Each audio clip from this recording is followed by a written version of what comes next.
Okay, welcome everybody to what is a full agenda for the Audit and Governance Committee of Shropshire Council. I think we've got a number of faces maybe not known, so I think it might be useful just to go around and do some introductions.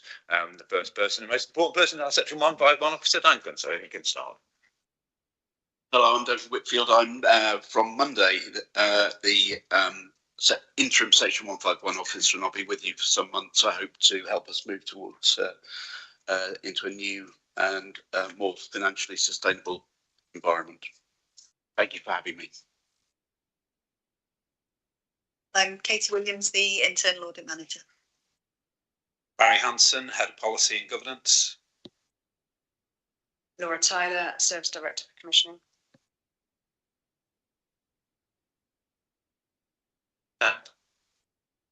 Paul Clark, Service Director for Strategy and Change. I'm Rachel Robinson. Apologies from Tanya Miles, and I'm here in my capacity as Interim Deputy Chief Executive. Nigel Lumbey, Councillor for Albrighton. Mark Owen, Councillor for Oswestry South East. Duncan Borman, Councillor for Lanarmonnock. Morning, Malcolm Malsook, Councillor for Priest. Morning, Councillor Tal Rowley, St Martin's, Western and Ellesmere Rural. Sharon Ritchie Simmons, Councillor for Highley. Kate Halliday, Councillor for Bellevue. Michelle Dulson, Community Services. Yeah, and we're also joined by the portfolio holder in the back there with Roger Evans. So just to absences, apologies. We obviously record Tanya's apologies. I understand she's not very well. And Jim Arnold, the independent member, has also given her apologies. So can I have a move to accept those apologies? Thank you very much. No substitute. So any disclosable pecuniary interest anybody needs to declare? I'll take that as a negative then. So we move on to the minutes of the previous meeting held on the 27th of November 2025. Can I have a move that these are a correct record? Yeah, moved by Councillor Halliday. And can we put that to the vote, please? Very much. And then move to public questions. And we've got a public question from John Palmer. Do you want to read your question out, John? Sorry, Chair, just before we do, apologies. Just a comment again about the length of the agenda, the number of items on there, the number of documents on there, and also the late delivery of some of the reports which arrived less than 24 hours ago. I understand the point. We've got an item on the work plan of the item 15. So when we come to that, we can look at what's on our work plan and what we have to do. And we can also look at the papers, which is a cause of concern to me as well as it happens. So we'll come to that then. Right, John. Thank you, Chair. This is the agenda item 11, Internal Audit Risk Management Report 2025-26. Clearly, the full recording of operational risks and project risks is not happening. This fresh internal audit finding reveals not only very understandable failures of some stretched, overworked, stressed out managers to update risk registers, but also that leadership board during 2025 was not fulfilling their responsibility for risk management across the council. The latter is stated in the report's paragraph 6.8 in the table's Audit Objective 1 at paragraph 4.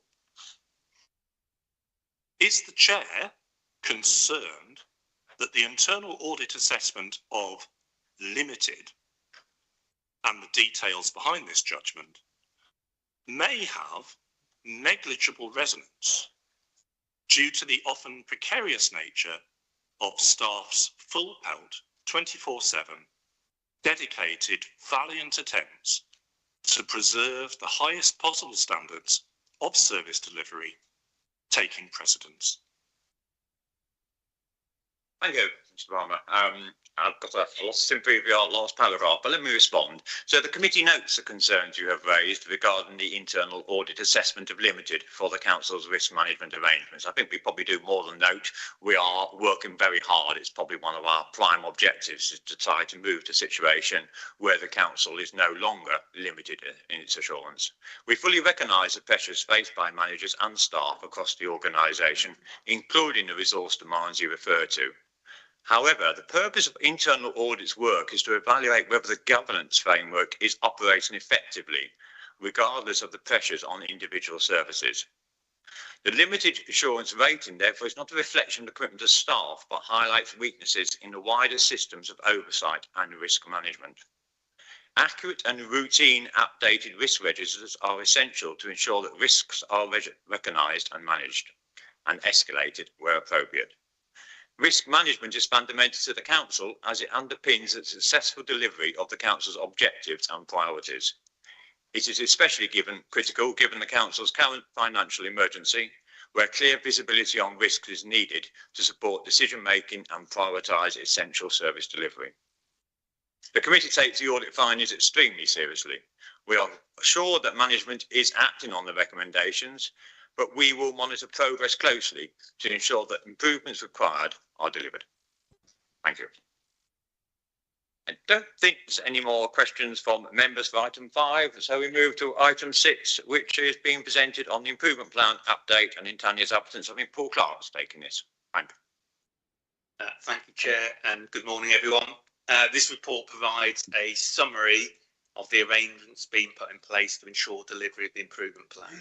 And I think, as everyone around this table knows, the improvement plan was considered and endorsed by the Transformation Improvement Overview and Scrutiny Committee, agreed by Cabinet and approved by full council in December last year. I think we all appreciate the significance and seriousness of the challenges and areas that the improvement plan is responding to. So it's important that we deliver the plan. And with that in mind, we've put in place a rounded set of arrangements to ensure and enable delivery. And these are detailed at section 7 of the report, but briefly comprise of the following. So firstly, a focus on communications, engagement and involvement. So the plan was developed through engagement with staff at all levels and with elected members, ensuring that a range of views and perspectives have informed and shaped it, notwithstanding the known issues and challenges that we're responding to. So there were good levels of awareness and understanding across the organisation about the plan and about its aims and its priorities. And paragraphs 7.4 to 7.6 of the report provide further details, including the objectives on which our continued comms activity are aligned to. The second set of things is governance and assurance. So clear principles, which are attached to Appendix 1 to the report, Chair, and associated arrangements, which are detailed in paragraphs 7.7 to 7.9, have been established to ensure accountability and responsibility for delivering the plan. Relevant risk management arrangements and delivery monitoring, all facilitated and supported by a corporate programme management office.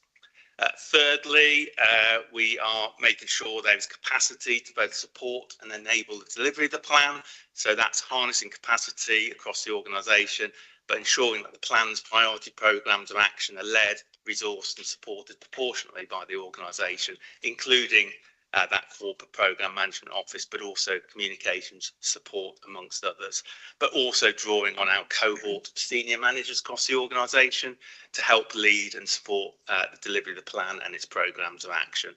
And then finally, paragraphs 7.14 to 7.18 set out how we're measuring and reporting progress and impact of the plan. So at the heart of that is reporting monthly to both the Officer Leadership Board, but also the externally chaired Improvement Board on overall progress against the plan and its programmes of action, using both activity milestones, so have we delivered X by Y as set out in the plan, but also a set of key performance indicators and measures. And there's also an intention to report periodically into the formal Cabinet and indeed the Transformation Improvement Overview and Scrutiny Committee. Happy, Chair, to explain any elements of the report further and indeed pick up any questions that members of the committee may have this morning. Thank you. Okay, I think Councillor Richie Simmons has got her hand up quite quickly. Yeah, thank you very much for sharing the report. I noticed there are actions in place in the report, but not yet performing, as the report doesn't show quantified savings or a timetabled benefits realisation plan. So my question is, what specific cashable savings has the improvement plan delivered to date, and where are they reflected in the medium-term financial strategy? And secondly, when will we receive a benefits realisation plan? So this item specifically is to summarise the arrangements we put in place to provide the organisation some assurance and the committee some reassurance that we are monitoring delivery of the plan and have arrangements to support its delivery rather than citing the impact. Some of the benefits and impact will come through that monthly monitoring, but for now, you see the plan in its early stages focus on putting plans and arrangements in place. So for example, draft financial plan went to cabinet recently and will go through to full council. And it's the delivery of that plan, of course, and the financial sustainability strategy it references, and the refreshed transformation and change programme being a key facet of that strategy that will start to deliver the savings and the efficiencies set out in the medium-term financial plan and the budget for 26-27, which, as I said, will come through the political governance in due course.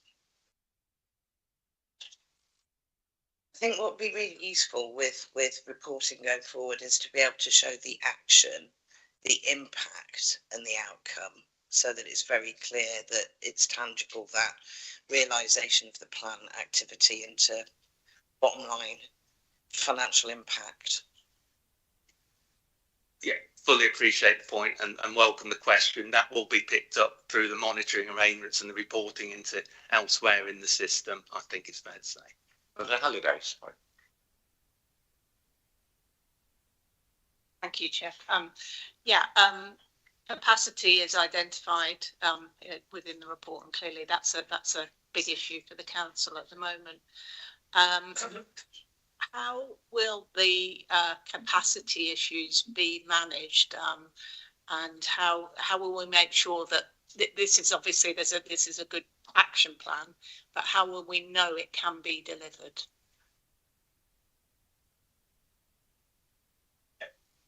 I'll come in initially. I think Rachel maybe she's coming on this. So the activities in the plan at Council Halliday are a mixture of existing programmes and projects. So in that sense, they are already resourced in terms of capacity.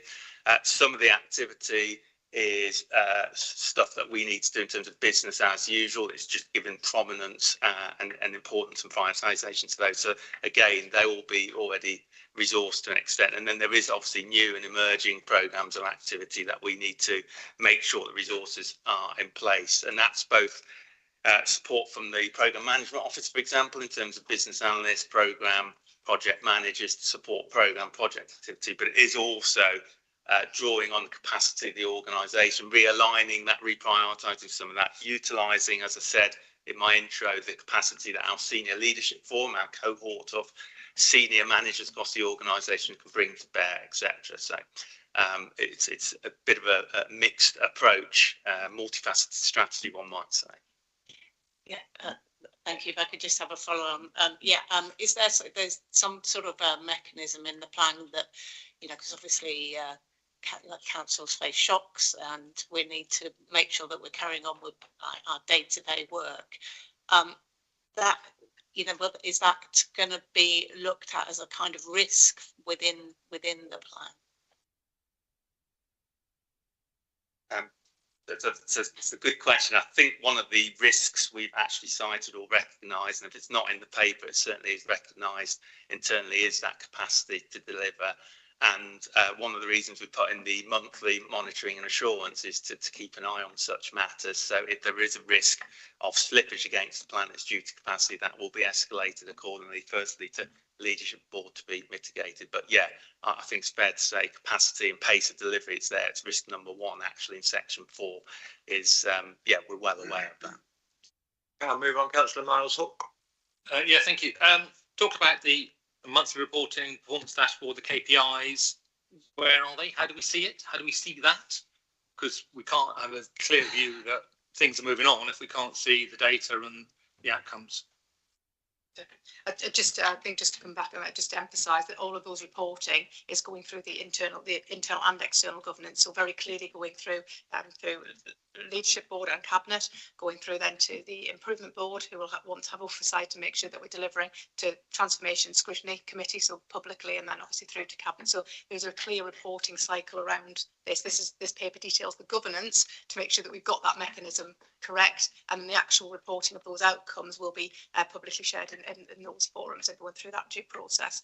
And I just was going to come back on the point around capacity as well, just to add further, as Paul's outlined, we recognise within this the need for that additional capacity, the alignment of current capacity and what's already in place.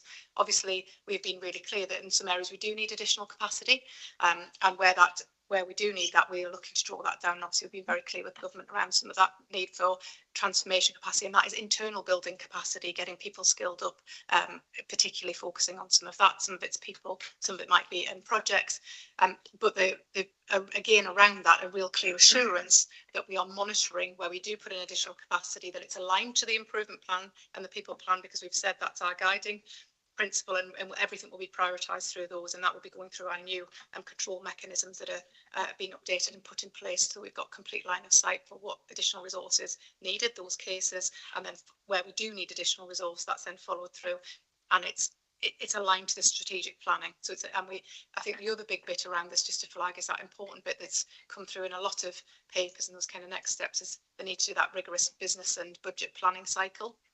To allow us to prioritise, because clearly we can't do everything. So there is a bit of that as well into ensuring. So just to add that.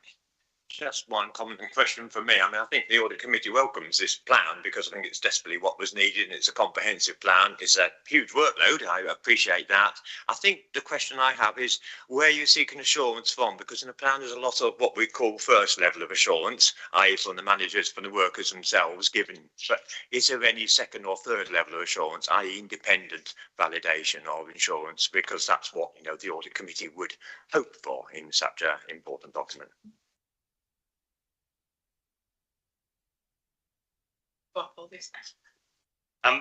So the first line assurance is the internal programme management, governance that drives delivery, governance that also assures and oversees delivery. The reporting into both the internal audience, what I describe as a semi-external audience, and then the external audience does provide a degree of independent line of assurance, I would suggest. Probably just challenge that a little bit, because in reporting to the Audit Committee and other bodies, we're just relying upon what the managers are telling us. So I suppose I'm just sort of challenging whether there should be any independent process. Sorry, I'm feeling Barry Hanson. Well, there's a level of independence from the improvement board, I would argue, which is externally chaired and is comprised of external members, LGA and such like. Yeah. But have I just been in Barry, and did you want to speak, Rachel? Sorry. No. Okay. Yeah, just to pick up further on Paul's points there. Later on in the agenda, we're obviously discussing the internal audit plan for 26-27. Within that internal audit plan is a contingency, a number of days contingency that will be used on a call-off basis to look specifically at high-risk areas that are part of the improvement programme. So if there's a specific piece of internal audit work that needs to be undertaken at pace, then we will be bringing that assurance back to the committee once that work has been undertaken and been identified. Okay, I think probably that concludes the debate. Yeah, sorry, Councillor Lumley. When we had the interim CEO here last year in October, a sort of half throwaway comment right at the end was that she was going to get a hold of the PwC transformational programme document because they weren't aware of where it was. Now, bear in mind that was 6 months after they perhaps dismissed PwC. I wonder, have we got hold of this document, and is that informing the way forward regarding the improvement plan, or has that just been abandoned? Thank you. My understanding is it was one of the recommendations for external audit and also from the improvement board that there's a reassessment of the work at the PwC. I understand that is going on. I don't know if any officer can give any view as to whether it's informed the improvement plan. Yeah, I can give an update on that. So that report, it was a recommendation, as you said, from both of those areas. There's an independent report being commissioned by funded by the Local Government Association using a sort of scope that there's been developed in other areas. So that report is ongoing at the moment. That's a piece of work. There was a number of interviews, stakeholder triangulation. They've received some materials. That report is due to be shared in the coming weeks. And that will come through to Transformation Scrutiny Committee. So it's just working its way. It's just been finalised at the moment. That's been pulled together, and it's an independent, externally funded report. So that is in the process. And yes, clearly, sorry, within that, there's a kind of this will not get into every single financial. It's a kind of qualitative piece of work looking at all the evidence. There will be recommendations that around practice previously and also future practice in any areas of transformation that would then work its way and be picked up through the improvement plan process. Okay, thank you for that. Did Duncan want to speak? Yes, thank you, Chair. I mean, that's really useful conversation, I think. I think from my point of view, as I arrive, what I'm finding is the number of different sources of inputs into a programme of work that is going to help us contain costs and transform the organisation moving forward. Critical to that will be updates in governance and decision taking. And, you know, part of that decision taking is how to prioritise from this very extensive list of things that we have to do. And I guess my number one concern actually to share with you is to avoid death by 1,000 initiatives, because there are so many things going on within the organisation and so many ideas that we're going to have to be very selective about which ones we go for first. We're through a technical board working around outline business cases, which are not tomes of work. They're just very succinct documents that include clarity on ownership of the project and the resources required to deliver those projects. And there's a really important test really to make sure that we do have the capacity to deal with them. And as Rachel mentioned, there's already steps in some areas, for example, revs and bends and debt collection to actually move into that space. But we are setting some criteria down for high return, early payback, low complexity, political support. Everything we do, actually, we're part of an organisation that needs political support to what we do. So those are the kind of criteria that we're working to get to those priorities, and there'll hopefully be lots more to follow. But thank you for your patience. Very useful context. We've got a recommendation to note. I hate recommendations to note. I think our role as an audit committee is to see whether we've got sufficient assurance, and I think we have got sufficient assurance, but we will review the work of internal audit when we get to that stage of the agenda. So that's my recommendation, I suppose, from the chair. Is there a seconder for that the committee is reassured? Okay, seconded by Councillor Bowman. Can we have a show of hands for that? And just a sort of comment to officers going forward, I think that the role of the audit committee is not to note things, is to decide we've got sufficient assurance or we haven't got sufficient assurance, and that might guide us going forward. To ask if there's anyone against. I didn't do that. Okay, Councillor Lumley is against. Thank you. Okay, the next item is item 7 on adult social care outturn and management update, and that's Rachel, I think. Thank you, Chair. So the report that you've got before you is the Adult Social Care Outturn Report. This report provides an update that the recommendations have been progressed. What you can see there, either all of the recommendations are in progress or have been complete. The next audit review is scheduled for May-June 2026. And there's a review currently ongoing. Apologies, I'm reading some of this because obviously this is not going to take further away, but Duncan is involved in reviewing the finance systems, processes and capacity currently, and that will tie into the next review date. I'm happy to take any questions or take them away if need to be. Any questions from anyone? Getting off lightly. Yeah, Councillor Halliday. Yeah, and it's good to see the actuals being reported, because I know that has been the cause of some pain and difficulties for us. And I guess I was just wondering, I mean, hopefully, can you give us some assurance that everything has now been embedded in, you know, the difficulties that led us to really underestimate what our debt was. Everything's been embedded in the within the current system, so that these problems won't happen again. Oh, I'm particularly referring to the kind of budget setting process going forward. I mean, there's been a huge amount of work in terms of making sure that our budgets are reset to the right level. That continues. That's part of obviously the EFS application and part of this programme of work. I think you can see there's still work in progress, as I've just alluded to, in terms of making sure those finance systems going forward. But absolutely, in terms of part of our application was really about making sure we reset some of that budget, have, you know, a clear review the actuals, as you've said, and you've seen that come through in the monitoring over the last few months. But yeah, I don't know if Duncan wants to add anything further, but just to give that kind of assurance that this is absolutely being reviewed and part of that ongoing. Yeah, everything that Rachel says is correct. I would just layer on the complexity, though, of what we're dealing with here, and not least the demand pressures, particularly in adult social care, and working with price volatility in a sector where it's a seller's market and it's really difficult finding economies in anything that we buy. The one area that I think I would isolate is the use of data and information, to use that more completely within our forecasting, because it is that quantum of clients coming into our particularly social care system, but it's also in the children's space as well. It's getting a real handle on what those numbers are going to look like by the time we get to the end of the financial year. And I think that may be one area where we've stumbled in the past.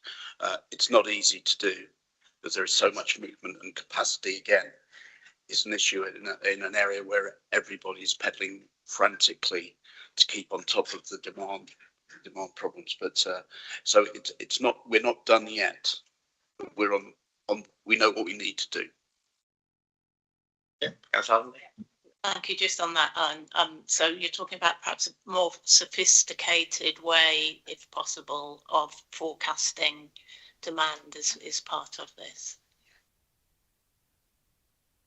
Okay, it's recommended again for noting. I think what I'm seeing the situation is we're accepting the assurance we're being given. Oh, sorry, Councillor Miles. Sorry, thank you, Chair.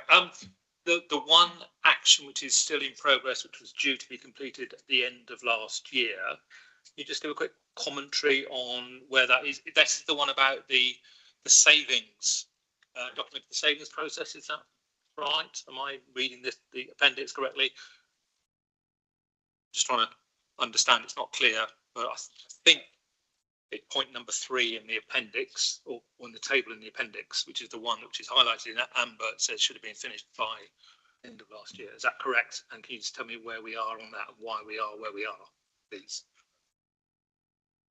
Have you got that information later on? I'm sorry, I'm just looking at this currently. I mean, this so this is about documenting the details around the savings should be reported both in the tracker and the monitoring. So making sure that we've got the savings. I mean, there's a huge, what I would say is, this links back to the point, there's a huge amount of activity at the moment around monitoring, getting the budgets up to date in terms of the actual dashboards that we view. So that's going on at the moment. There's a piece of work around looking forward at those savings. I think it's saying here, we've had the boss meetings, we've got further meetings ongoing to work through the implications back to the budget to make sure that actually as we look at the budget, we're clear what's in the budget, those proposals that are being developed going forward are properly mapped through and then properly taken out of the budget. So that continues to be an ongoing piece of work. It's to do that, we're doing this properly, robustly, making sure that those figures, that anything that is taken out is the appropriate budget is actually removed through the process. So it's an ongoing process at the moment, if I understand that correctly. But apologies, I'm happy to take that away and check because I'm kind of picking this up today. Yeah, no, absolutely. Yeah, thank you. And I think it's also just what is the impact of the fact that that is not completed when it was due to complete, and has that any knock-on impact into anywhere else? I think is the other sort of supplementary question. Shall I have a go at that? Day 18. So there are 2 sides to this, I think, or 3 sides to it actually. Firstly, in the year, and we're having to effectively fill in the structural deficit that unachievable savings created for us. So that is included within our monitoring forecast. I think the next the period 9 forecast goes to cabinet on the 16th, I think, next week. So that's incorporated. It's not good news, but it's incorporated and in the plan. We then move forward to the EFS for 26-27, the exceptional financial support bid into MHCLG, and again we have included within that proposal the filling of the gap created by those savings. The third part is how do we stop this happening in the future?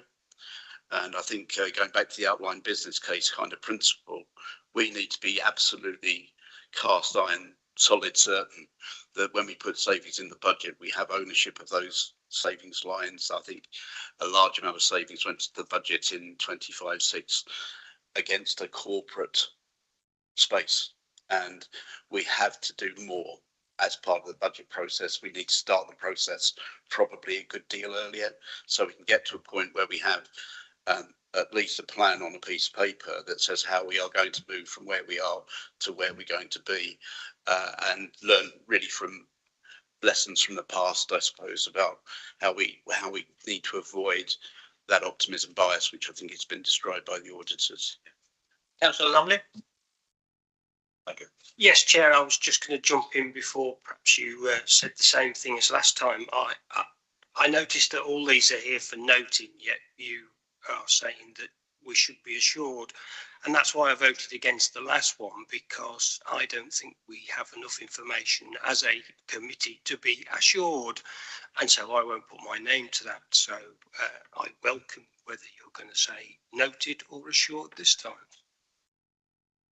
Yeah, I mean, so just to respond to the question, I think that is the role of the committee to make a judgment as to whether we've got sufficient assurance. It's perfectly appropriate. Some of us, don't feel we've got to that. That's the debate and the role of the committee. It's not to note, it's to actually come to a judgment. So, Councillor Nunn. Yes, sorry. Apologies, I'm sort of grabbing hold of this word, but I understand all the points about the budgeting and so on and so forth. The particular action was about how do we document the savings. And this goes back to something that Sharon mentioned in an earlier thing about how do we understand what those real savings are and getting them out. And I'm slightly concerned that we don't have a process already to document savings and how those are reported. This is nothing to do with budget setting or anything else. It's a very independent, clear, separate action. Yeah, I guess I'm picking that up as part of the finance review that I'm doing for the interim chief executive at the moment. And what I will be proposing is a different way of approaching the whole budget process for what will be 27-28. It was too late for 6-7, but we have to do it differently, and we have to do it more openly, and we have to be more explicit, frankly, about what savings are. And so the point is well made. Thank you. In terms of a recommendation, I mean, and the result of what happened last year was a £15 million deterioration in the council, so it's hugely material. It's not a small item, and I would have thought that it would be appropriate for the future work plan of internal audit to go back in and check that the things that we give to insurance, we can get some independent validation of. But we can consider that when we come to look at the internal audits plan for the year ahead.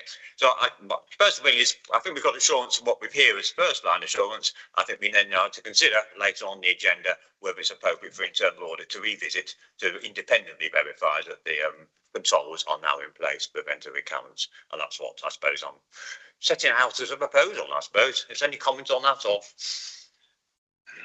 for that? Yeah.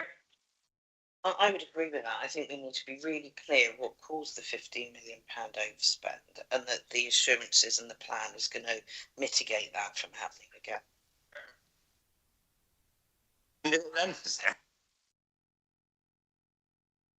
Discussion on it? Are those in favour of that? Those against? And any abstaining? Okay. Thank you. The next item then is the supply contacts management update, and I think Laura's come to join us for that. Thank you, Chair. So I'll take it that everybody's read the report, but essentially what I'm bringing today is a briefing in terms of where we are around the contract and the procurement side of things within the organisation. This is due to be put apart onto the work programme for 26-27. So Audit will be coming back to have a look at the work and the actions later on in the year. What I would say is, again, I think picking up on your points around the improvement and actually the amount of work that needs to be done, this is an area of huge actions and an area of resource that needs to be resourced. So I'll talk you through essentially where we are at the moment. So we've been doing a huge amount of work around doing a self-assessment around where we are with our procurement and contract work. We've used a national framework along that to inform our improvement plan, which you'll see in the appendix. So we've got a working document that sits behind that as well. One of the big issues that I've put within the report, as you'll see, is around resource and capacity. Again, it seems to be a theme this morning. Resource and capacity across the procurement and contracts has been very minimal. Therefore, as part of the work that we did around the self-assessment, we've been able to look at a restructure, and we have agreed internally for investment into this area because it has been one area where the local authority hasn't had that. So I'm pleased to say that is a work in progress. However, I would say, and I would highlight, that the recruitment process around that is always going to be a risk for us as an organisation. We are competing with external markets, particularly across the procurement side of things. So whilst we are going through a recruitment process, that is not going to magic things overnight, and we are going to be in the medium to longer term process of getting that structure in and getting the resources that we need to do that. However, we are progressing that forward, and we are confident with the new structure and resource that it will make a huge difference within internally. One of the other areas that you'll note, and particularly with the contract system, is that we don't have a contract system as such. I would describe it. We put our contracts into our kind of HR system, which is our ERP system, and it's just a holding place. It doesn't act and do what we need it to be able to do in order to do things like prompt officers way in advance of contract end dates, for example, so then we can then put that as part of the governance process. So we've highlighted and identified that. So we are in the process, and I'm pleased to say IT have approved security-wise a systems. We've been looking at multiple systems over the last couple of months, and we will now move to procure a new system that will do just that.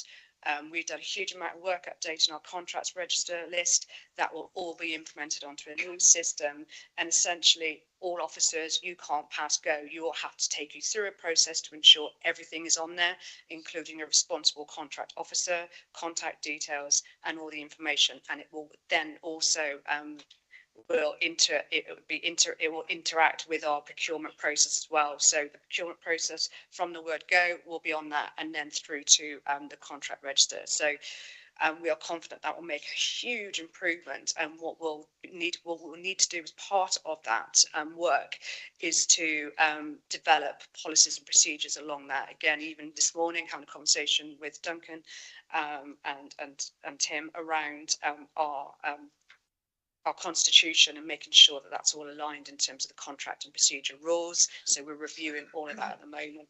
Yesterday, I've been going through the procurement gateway, so ensuring that we've got the governance and oversight. So we have now got 2 commissioning delivery groups that oversee all procurement activity. So we're reviewing that and reviewing the gateway and the information that's needed as part of that, because what we are finding is that officers are coming quite late with with new contracts or new services that they need to procure. We have got to work to legislation and obviously the new Procurement Regulation Act. We've got to be citing and working with our market to develop this work as we move forward. So we're working, as part of that recruitment process is one element, but there's a lot of upskilling and understanding across the rest of the organisation that people need to understand the process and their responsibility around that as well. So huge amount of work going on from that perspective. I have put in there, obviously Paul's talked about the improvement plan. So a lot of this is already within the improvement plan, or what's certainly, you know, some of the key elements of it within there. And you'll see there's a whole host that sits below that as well. But the procurement strategy and the commissioning strategy are key documents that will need to be aligned to the new corporate plan, which will be developed to ensure that we are being really clear from the market position, from our contractual position in terms of the expectations around that. In going back to the contracts and resource, the new IT system, part of that, what we're doing, which will go out this week, it's going out to, well, be very loved across the organisation, I'm sure, but we're going to all officers and we're doing a baseline activity around contract management so we can get a feel for what is being done or perhaps not being done at this moment in time. And then from that, we'll be able to baseline and start producing the tool, the contract resource toolkit that we want to develop that's consistently used then across the organisation. So that is a big piece of work that we're trying to train and get in place later on in the year. So we've got then some continuity of management across, because there are some really good, you know, contract management. I think I would say that it's not as if we don't sit and let, you know, we let contracts and we sit and we don't look at them for 3 years. That's not correct. There are some good, and obviously audit will come and already check some of the larger contracts and how we manage those. So we've obviously got audit recommendations across some of those that we're working towards as well. So huge amount, again, there's a huge amount of work underneath that. I think those are the key things that I just wanted to highlight. As well as the, going back to the governance, as well as the operational groups, we are put in a commissioning and procurement board that sits across the organisation. So we drafted a terms of reference. We've only had 2 meetings to date, so it's a new board that will oversee these areas of work and look at things like exemptions, why we're doing that, look at the risks around market, making sure that we're addressing the audit recommendations, the improvements that we need to make, and also having, when I talked about the gateways, the check and challenge process of the services that will be procured, they'll be looking at, you know, are we confident and competent and confident with the service redesign? Are we ensuring that we've got the, you know, the right, and I make the point on the right level of funding for those services as well, you know, so it will check and challenge some of those, particularly the high risk, high cost and highly political areas that we need to address. So that we're working through looking at the terms of reference across that, and again making sure that the gateway processes, we've got that, so we'll have far more robust process moving forward. So I'm confident we're on the right footing and we're progressing and we're moving forward. But, you know, as an officer sat here, don't underestimate, you know, and I'm sure you, from what I'm saying to you, it's a huge amount of work to be done. But we are heading in the right direction, I would say, at the moment. I'll just stop there for any questions or comments you make. I'm sure there'll be some questions. I'm just struck by the figure of £422 million in external, you know, organisations. It's a massive part of the council, isn't it? Right, Councillor Richie Simmons and then Councillor Halliday. Hi, Laura. Thanks for your report. I think, you know, it comes across very clearly in the report that you've identified where some of the failings were and put in place some corrective actions. Thinking about the recruitment of your procurement capacity, I wanted to ask around, when do you envisage some savings or cost avoidance? Because we've obviously got some contracts that are going to be quite weighty. Are you going to do a quick win? Well, I shouldn't say are you.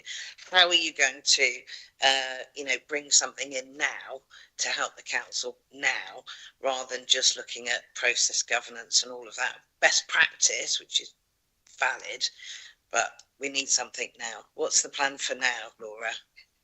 No, thank you for your question. No pressure. Yeah, no, it's a really good question. And what what I would say is that, you know, the majority of the savings that we've made to date across the organisation have been third-party savings. So they are reductions that have been going out. From a social care perspective, we also report on cost avoidance. So the commissioning team that we've got in place there We, you know, even in the one portfolio area, I can tell you it's over £1 million cost avoidance, and that's one area. So what this moving forward, one of the things that I've asked our finance business partner to do is to capture just both those elements actually, because it's not just about the actual savings. Clearly that's important. Obviously we're all sat here, it's very important, but the cost avoidance is absolutely essential as well. For next year, we've already got some contract reductions from the procurement processes that have taken place. So we know already we've got to nearly, I think, just under 2 million. We think savings that you know, from a result of the procurement processes being put in place. And some negotiations on reductions to date, as well as obviously the cost savings. What we're doing is looking, so part of the new structure that will be, one of the things that will be looking at is that those kind of opportunities to, so the category management side of things, is opportunities to align and pull things together. So, you know, maybe the lower level purchasing is going to be really key for us to look at how are we purchasing some of the smaller items, how can we bulk buy, how can we, you know, work very differently from that perspective. So there are opportunities definitely there.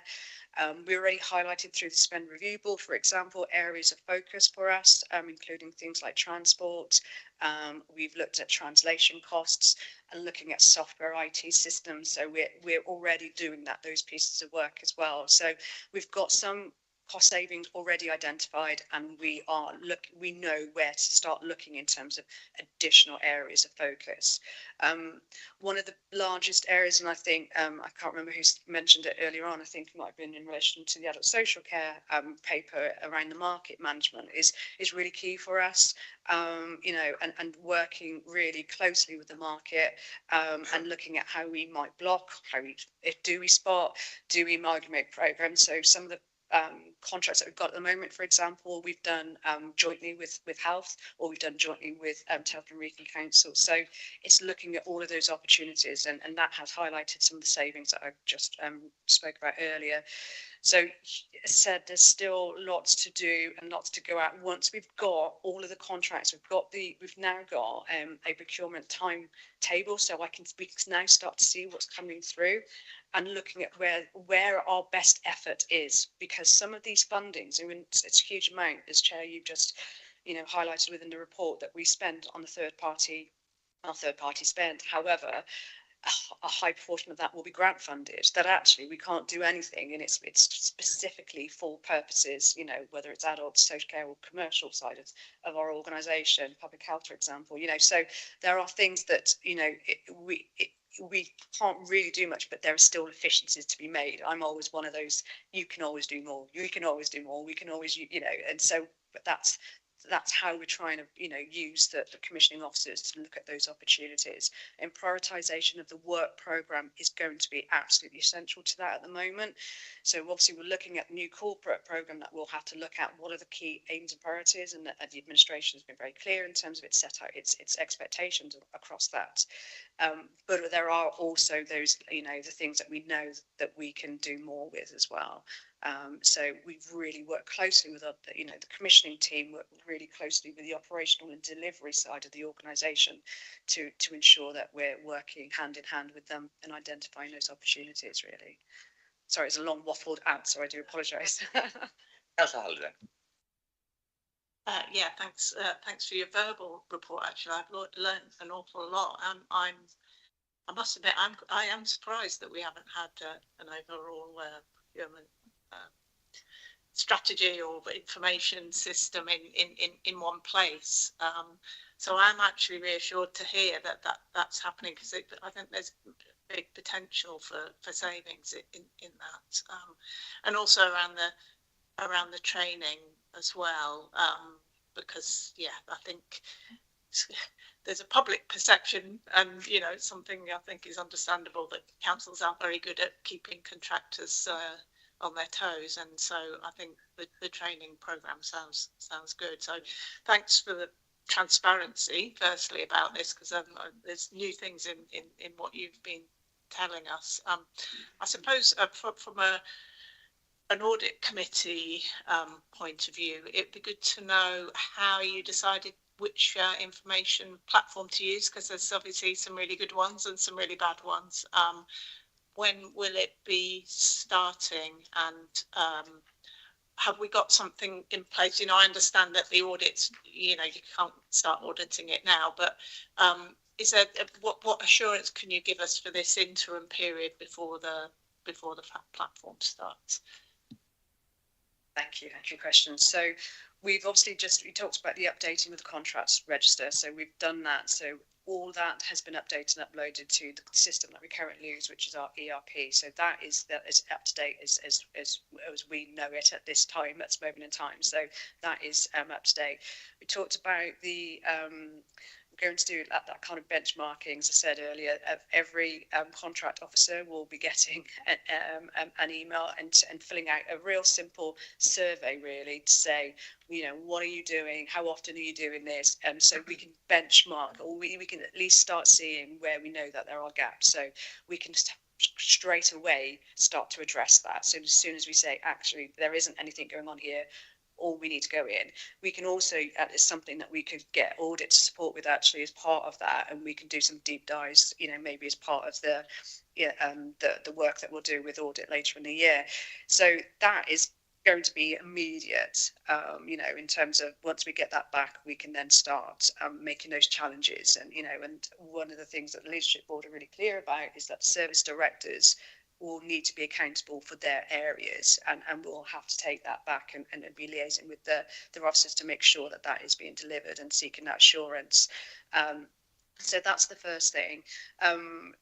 We can talk to you about which systems we've looked at. So if we want to pick that as part of the audit, I'm happy, you know, we can do that. If you want to check and challenge some of that, absolutely.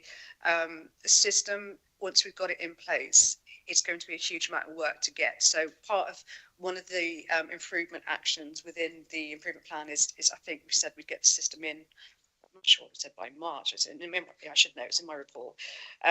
So the system will be in place. It's then uploading everything and getting everybody up to speed in terms of the system and how it's going to work. So, you know, I would hope that within, you know, this, I'd say, my team will kill me for this, but, you know, within 6 months, I think we'll be in a far better position than we've ever have been as an organisation around that, to be honest. You know, we'll have that open and transparent. I mean, the other thing to say, you know, with the procurement regs, we'll need to be able to report against KPIs. So that's been one of the key factors within the systems that we need to be able to pull out some high level KPIs. So you'll start seeing, as an organisation, we'll be reporting against some of those high level ones. And these are the things that we want to be able to start pulling through, because people might say they have been, but it's not saying that they haven't been doing it, but it's kind of hidden, isn't it? We've not been able to see it in a far more open and transparent way. So it's trying to pull all those elements together. So we'll have some dashboards, some high level dashboards against particularly the high level and high risk areas of our organisation. But I think more importantly, it is around, and you know, the contract management is, I would say, one of the most important part of the commissioning cycle, if I'm honest, you know, because it doesn't start, if that is continually done right, you know, that is about making sure we're efficient and effective, and actually we get, you know, our residents getting the service that they absolutely deserve and should have, and we're getting value for money. But also, importantly, it's about knowing the market and developing those other areas, because we need to make it a competitive market. We need to make it, you know, we've got choice across the market, but it's a good quality that is a cost-effective market. So part of that commissioning strategy and the procurement work is we'll be pulling that out and having that procurement team and the category management side of things will allow us to really start doing a lot more with that market shaping. You know, all these larger procurement activities should be, what have you done around your market shaping? What are you doing around those conversations around that market? Because that is really, really important, and making sure that Shropshire is going to be fit for purpose moving forward. And it goes back to Duncan's point around, you know, the demand management side of things.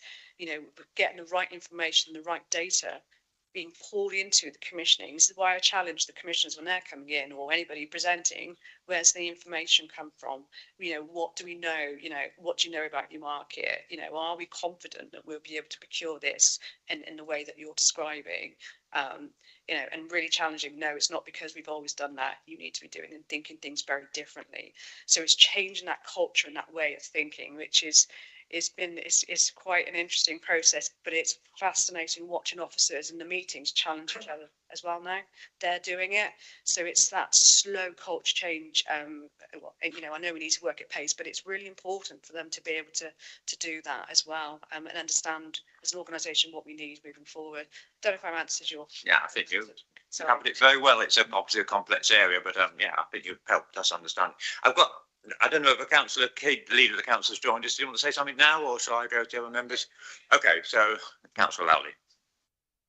Hi, Laura. Thanks very much for the report. Thanks for the information you provided. You mentioned when you just delivering your piece there about following frameworks. These frameworks, are they internationally recognised frameworks, or in the past we've used, for example, frameworks like internal frameworks from companies such as PwC that have let this council down for many years? Would the council possibly even think about maybe investing in something like 9001 or 2400 in procurement internationally recognised strategies rather than consulting companies' internal frameworks? Yeah, when we use the word frameworks, it can be used in so many different ways, isn't it? So from a commissioning perspective, what we would do is we would look at the most, because there's frameworks, there's national frameworks, there's regional frameworks that we may use, and even we've developed our own local frameworks, which is basically being very prescriptive in terms of what we want from a commissioning perspective, and then providers will then potentially join that framework, and they've got to go through so many different checks. So it's the challenge that a part of those groups that I described earlier. One of the things that we haven't been doing is having the procurement officers at an earlier stage with officers to go through that right from the beginning, not coming down 6 months and going, right, we're ready to procure it now, we're ready to go.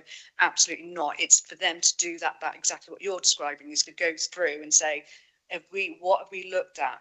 What have we scoped? Because when they're coming to the meetings, what I want to do is I just want to go tick, tick, tick, tick, because actually there's been a huge amount of work done outside of that meeting, to scope the best approach, the most cost-effective approach to do that. So that's what they should be doing. So we shouldn't be relying upon one kind of process or one, we need to be looking at that, and they need to be evidencing to me as the chair, or whoever's the chair at that they've gone through a process and they've looked at options, A, B, and C, D. I don't know how many options. I don't care. But what have you evidenced that, and have you brought that back and worked collectively on that? So it's just, when we talk about frameworks, we talk about multiple different things, and when we talk about a framework of for the contract management side of things, because we're looking at a framework and support, it's making sure that we're working within a framework that's suitable right across the organisation, because a social care contract, it will be very different to a waste contract, for example. So it's making sure that we've got something that's really fit for purpose across the organisation. Okay, thanks, Laura. I'm just conscious of the time, so I'm going to make Councillor Miles hook this question, the last one. And then okay. Two quick questions then, totally different ones. First of all, when they talk about the selection and implementation of the new IT system, it's what I do in my day job. I've got 25 years of ERP experience, so I'm happy to be involved about any review, audit, etc., etc. And the second one, very quickly, is nothing to do with the report, but it's a general one talking about risk management. Chair, I think each report has its own risk table, and when we come to risk review and strategic risks, understanding how individual report risks feed up into strategic risks. Maybe we can come back to that as a placeholder for later, please. I'll just take that as a comment rather than a question, I think, if that's okay. Yeah, I think that's useful. I just got a question for internal audits as to when on the plan you're looking to go back in, because I heard that later in the year you hope to have a new contract system installed. Obviously, we'd be concerned about the controls and checks, and so Barry, what's the plan? There is no plan at the moment. Subject to the timescales, obviously, as Laura alluded to, we would then look at that and look at the most appropriate time to go in and do that, because we're not in that position where we know the timescale yet. We wouldn't be able to schedule any particular assurance work. But as I alluded to earlier on, we do have a contingency within the 2026-27 internal audit plan, and we would pull some of the days in that contingency to pick up on that type of work. Thank you, Chair. I suppose the question is that are we assured with what we've heard from the first line assurance? Sorry, you want to speak now? I didn't know. I've got to go in a minute, Duncan, so because I've got another meeting. I just hope that the audit committee understand how important this is. It was part of our manifesto, the new direction and so on, because contract management has been woefully inadequate, if it happened at all, across many, many contracts. And as you see, there's a huge amount of money invested in those contracts. And without doing what we are now doing so ably through Laura, we will not be in a position to know we're getting best value from anything, and that we're saving as much money as we can do in a very difficult financial position we're in. So this was a priority, and Laura is building a very good team, but it does take time to get this all in place. But I do think it's a significant improvement to where we've been, and it's also part of us being open and transparent and making sure everybody understands where we are and what we're doing. So your support in this is very welcome, and your continued review of where we're going with this is also very, very important to us. So thank you very much, Rick. Thank you, Heather. So I think we're in a situation where we've got some first line assurance, quite a detailed assurance, it seems to me, but we've also got the capacity to, at a later date for internal audit, to look at this with a view to giving us independent assurance when the new contract management is in place, to see that that will satisfy the council. So that which is a recommendation from I'm happy to make, or Kate's happy to second. Can I have a show of hands who would support that recommendation? Opposed? Or not clear? I'm abstaining at the moment because I'm very assured that what you're saying is the right direction. I'm not very assured until we see some evidence that we're going to get the outcomes that we're looking at. So in terms of governance, I'm very uneasy about voting for what you actually said. I'm extremely assured by what Laura has said is the way forward, but it's one of the problems of this committee. You've got to come down to judgment. If we collectively are not assured, then we've got to seek more assurance. It's up to us to seek the additional information we need. We can't just leave it to say we're not assured and move on. We're in control of that. So, yeah, I'm not asking to vote one way, but that's the judgment we're trying to make. That's what we're charged by council to do. Sharon. Well, I think the fact that Laura and her team have analysed all the areas that failed in the past and put together a plan to address those issues is reassuring. I do agree with Councillor Borroman that we do need to then see some deliverable against that, as with all these plans that come forward to committees. They can look good, but at the end of the day, it's the tangible results and outcome that matter. So I would second Councillor Kerr's recommendation that there's assurance now, but we would want to review it later to be able to ascertain what's worked, what hasn't, and etc. Oh, just in the middle of a Roger, do you want to sort of? Yeah. Okay.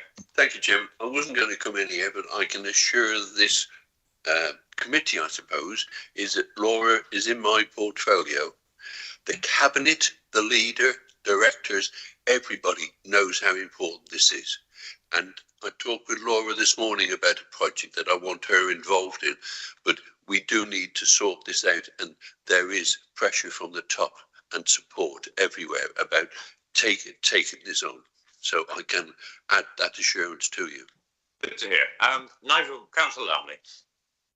Could I suggest amending your assurance to words along the lines that we are assured that they identified the areas and that they're working hard towards an improvement and a solution? I quite happily accept that. I'm happy to accept that as an amendment to mine, because I think that's the sentiment of where we are. So the only other I'd add to it is that we are asking the internal audit to review this with a view to some stage in the future revisiting to get us independent assurance. But I think that's a given anyway. Okay, so we put that to the vote unless anybody else wants to comment on that, because I think those are the wordings. I think Michelle's got those wordings, have you? Chair, Yes. just coming back, I don't know whether we're directing internal audit to then review it, because they review things that are of a high risk. Now, I'm not necessarily sure that the area presents necessarily a high risk, because whilst I heard the word failure from one of the councillor, but there's no evidence that of abuse or that sort of thing. If we're auditing the governance of it, yeah, I understand that. You're saying that's what we need. I think just coming back on that, I think this is an area of absolutely high risk. You know, it's a huge amount of spend. We've got new procurement regs that have come in, so we've got to be adhering to those. You know, and it's a very legislative area, including how and which also supports right across the organisation. So the commission and procurement side of things is kind of it is another enabling. It's like your HR, it's like your legal. It is supporting right across the organisation. So, you know, making sure that social care meet eligible needs. We've got to make sure the mark. So there's all sorts of high risk here. So it's me. I think I would say absolutely is high risk. And what I would welcome maybe from the committee is when we are drawing up, you know, when we draw up our project brief, you know, if there are specific things or the you know, you want to check them and say, actually, that's exactly what I want to see. You know, I'd welcome, you know, the committee to look at that, you know, and help draw and, you know, draw that up together. So when it does come to you, you are getting the information to give you the assurance that, you know, the impact, etc. So that we'll consider, when we're doing it, we always try and consider what's the impact and we can evidence that. So, but that might be something that the committee wants to consider moving forward. I don't know. A couple of things. So we've got the word in from Councillor Lumley. We can't instruct internal audit on what they do, but we can ask them. And that's all we can do. They're masters of their own destiny in terms of looking at the workload and the risks and this guy here. And I think that's probably the appropriate bit. I think there's a danger the audit committee is not some sort of consultee that can get into the detail. That's not, I'm afraid that's not the role of the audit committee. Individual members may want to get involved in that, the scrutiny committees want to get involved in that, but the audit committee has to really stop at just asking these questions and then seeking assurance from that way, as I understand it. Otherwise, our long agendas would be a much longer still. So I think we've got a resolution in the words of Councillor Lumley, and a request that internal audit then reconsider this in their work plan going forward. I'm happy to put that to the vote. Those in favour? Okay, thank you very much. I mean, that's unanimous, the first one we vote. Thank you, Laura. Okay, I think Steve Law has joined us at the back there for the Guildhall Decant update report. And I just say, mainly for the public and anybody else, this is obviously a report on work that has been undertaken by an internal auditor. We're not considering the future of Guildhall. That's not our role. Our role is just look at the control environment for the decisions that were made and the implementation at the time this audit was undertaken. So, Steve, do you want to introduce your report?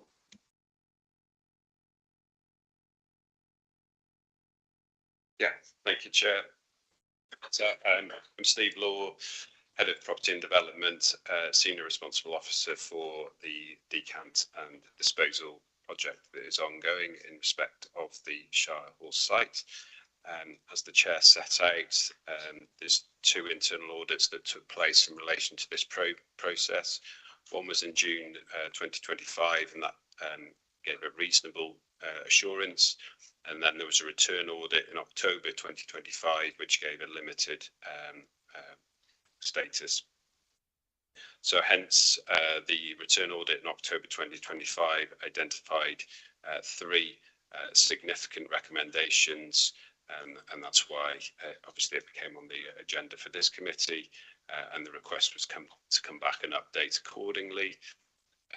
This report responds primarily to those three outstanding recommendations. We are mid-process in terms of the implementation dates against those 3 recommendations. So this is a kind of mid-term update in that respect. So just giving some of the context around where the project is, because it has a bearing on the recommendations and their resolution. So the new cabinet requested a strategic review of the decisions around the Shire Hall disposal, and a full council report came to council in December 2025 with some recommendations, and those recommendations were agreed with a slight reorientation on the direction, so a change in terms of the process that the council is going through in terms of the intended outcome for the site, and it recommended an option which moved towards a mixed-use redevelopment for the Shire Hall site. And it also agreed an amendment to the recommendations to initiate a task and finish group, which is reviewing the detail of the recommendations that came forward in the December council paper. And that task and finish group is midway through its process currently.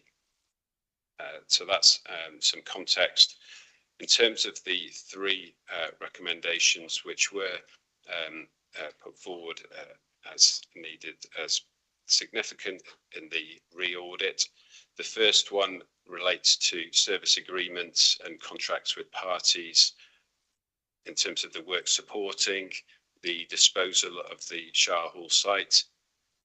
Following the December council report and that change in approach, work is ongoing to update those agreements, and they are not yet being finalised. So that still remains a live recommendation to deal with. And we've got a date to review that by the end of March 2026. So that relates to agreements that we've got in place with our consultant teams who are working on the disposal elements of the Shire Hall site. That's recommendation 1. Recommendation 2, insufficient oversight of project costs was previously identified. Pleased to confirm that that has been addressed. Budget monitoring has been strengthened around the work, certainly around the disposal aspects of the project, and so that is marked as complete. Risk registers and documentation updated, needs updating was the 3rd outstanding recommendation. So work has been undertaken around the risk appraisal, and that was indeed included in the Shire Hall strategic review full council report.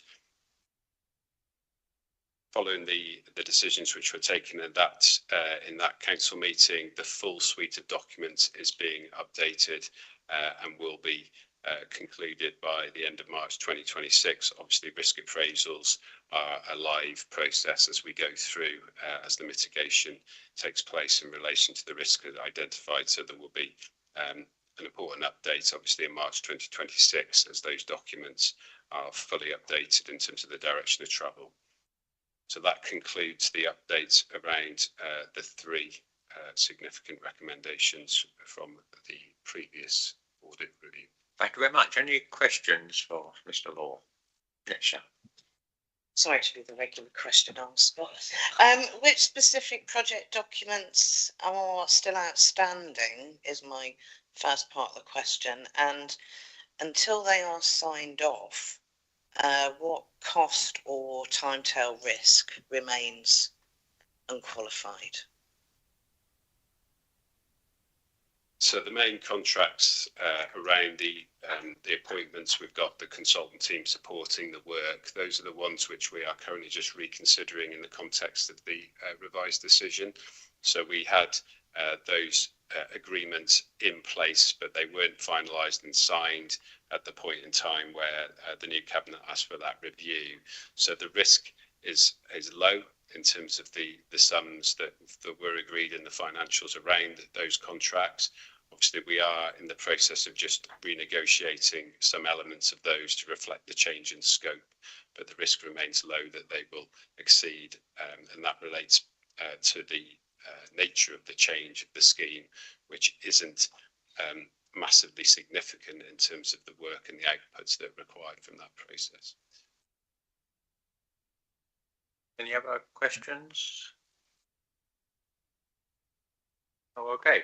So obviously we've got two actions which are due to be complete within the next month. So hopefully that will happen.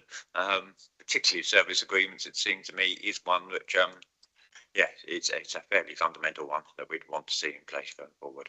So we'll accept the assurance we've been given on those. We've got no further questions to put. We're not happy with the assurance we've been given, I sense. Well, what more assurance do you want to ask for then? Or do you want to state? Yeah, Sharon. I think it's not reassuring hearing that some of the key documentation is still sort of up in the air. That doesn't make it feel like there's a proper way forward in terms of plan, the right documents in place to make that come to fruition. So I'm a little bit uncertain, if I'm honest. You're on the resolution, we express concern about progress on the two. I mean, we've got one completed recommendation, which we think is fine, but the two are due for completion, but we are concerned about what we've heard, the progress to date. Is that the resolution you're making? Yeah, no, well, you can make that as a motion and see whether people will support it. Just made it into a motion. That's perfectly fair. I mean, we won't probably meet as a committee now till June, so, you know, it won't. Yeah, so we can look at it again then. Is there a seconder for that? No. You want to make a separate point? Well, just on that point, I'm not agreeing or disagreeing at this stage. Note that there are obviously two of the actions are in progress, completed in March, but I don't know when they were originally due to be completed. If this is their work in progress and it's working to plan, and we were only going to finish them at the end of March, then that's okay. Noting the fact that they're not complete yet. But find out, Miles, because I assumed that was the original target date for completion. But maybe, Katie, can you help us? Yeah, when we finalised the report, March was the original target implementation date. And just to provide the committee with an update, because this was a low assurance report, we'd be planning to go in and do a repeat audit. If we stick to that March implementation date, the earliest we'd be looking to go in is Q1 26-27. So you'll see it's been built into our plan that's coming, I think, at item 14. So we'll be going back in, hopefully in Q1 if they stay on target. If there is any movement, we'll push that audit back because there's no point in us going into it if those things aren't in place yet. So to summarise, what I heard is they're not done yet, I agree, but they weren't due to be done yet. So I'm not quite sure why this came here anyway, because we should never have been in a position to review something which was in progress. I would. The committee asked for this report because it came in the performance update as a low assurance. The committee were concerned and asked for an interim management update, knowing that we were going to go back and do another audit. So our process is anything that receives a limited or unsatisfactory, we will go back and do another audit based on the target implementation dates. But the committee, where they're concerned, if it's something high profile or a high risk that they want more information on, they can get an interim management update in the meantime.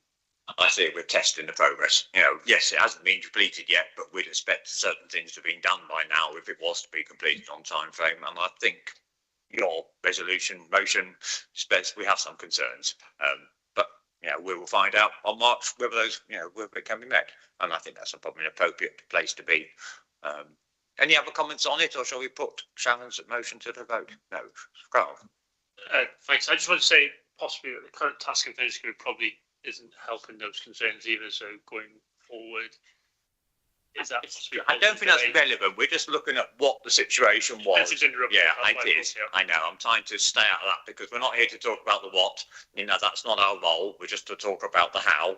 And this says, you know, if any work is being done, then there needs to be agreements. You know, those 3 points hold, and it's not really relevant whether there's a different outcome in the future. You'd still want to have a service agreement. You'd still want to have project risk registers. So I've tried to separate. I know it's sometimes confusing, but I've tried to separate that out.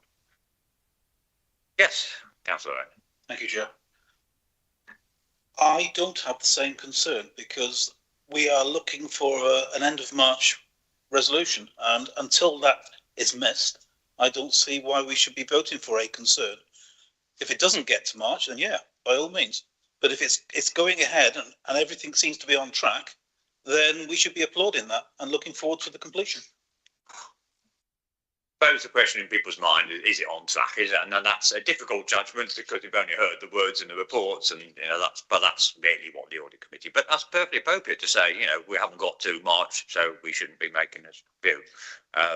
Any other views? And I sense we'll probably have to take our motion and put it to the vote and see whether people concur with it or not. Okay. You want to just say your wonderful formal words again, Sharon? So I don't feel assured at this point because of the missing documentation. Yes, it could be forthcoming and we're on track for the end of March, but at the moment I don't feel I've got enough information to feel that assurance. Have a seconder for that. Yeah, seconder by that. Okay. Who concurs with that motion? Can you vote on that motion? I do. Okay, and those against that motion? 1, 2, 3. So I think that motion is carried. Thank you very much. We move on now to strategic risk update, and I think Tom Dodds is lurking at the back of the room. When I put my glasses on, I might see him.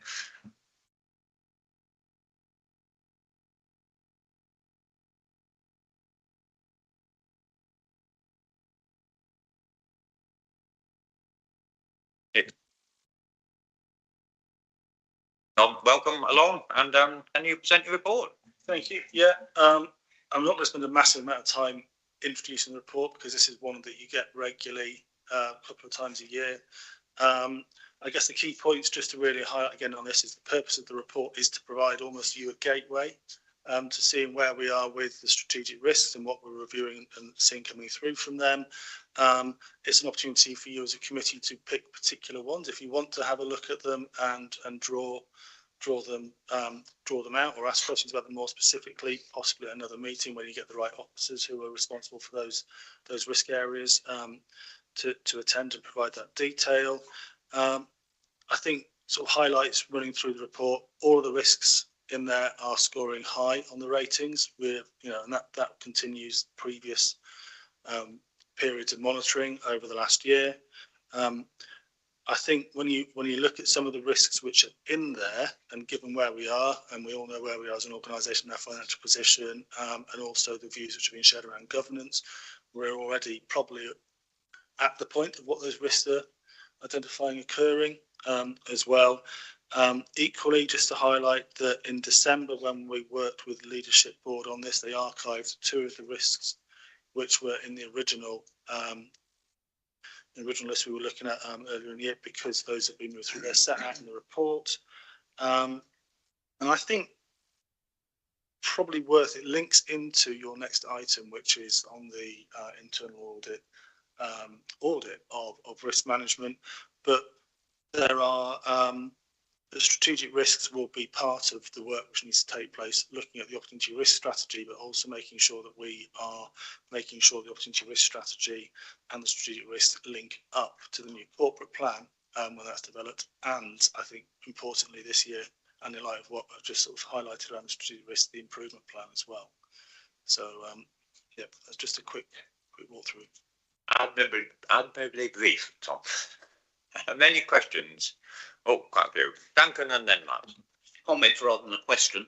We received this report 3 days ago, and there's very little change from last time. It is one where I think we could probably have this earlier, especially seeing the risk owner on the vast majority of things in it had already left the organisation by the time this report came out. To have the report coming to us on the 2nd, which has James Wharton as the responsible officer for virtually every item on it, I just think is unsatisfactory. To concur with that, but I'm sure that's noted. Miles? Malcolm? Okay, Miles Walker. I haven't got my glasses on. I need my glasses on to see you, and I have to read this. So I'm not sure whether it's on this agenda point or the next one, as I mentioned earlier. So all of the reports that we see have their own little risk table, and we have this, and there's no seeming link between the two. And I'd like to see somehow some sort of roll-up measure or something that says, if you've got a low-level risk in a particular report, it relates to strategic risk number 7 or something like that, just so that we can see where some of those roll up and roll down. So maybe just some sort of numbering system at the top level, and then something later you can measure backwards and forwards and link them together would be helpful in future. And so I'm not sure whether that's here or the next item or it's an audit thing. I think that's reasonable. Any other comments, Sharon? Yeah, I think there's, a list of defined mitigations, but there's not really any evidence in the reporting of any reduced exposure from my perspective. And I'm just concerned that whether these mitigations are actively preventing foreseeable pressures and maybe, ultimately hitting into our spending. So for me, there isn't enough joined upness between the mitigations and what we want to see as an impact. I don't know if you can elaborate a little bit in terms of the mitigations that you feel within the report are actually having an impact now on the council's way of operating and funding. Sorry, budget, I should say, Rob. I think that it's a tricky one to answer across the piece with those, because each of those strategic risks have got a more detailed breakdown of all of the controls and mitigations which are there. As has been noted, we've got leading roles in terms of each risk. It's would be an executive director in the current arrangements. They're discussed at leadership board. In terms of being able to actually pin down the impacts or the control measures, I think that the widest, or the comment I'd make in relation to that, and it is something which we're picking up with the opportunity risk strategy review, is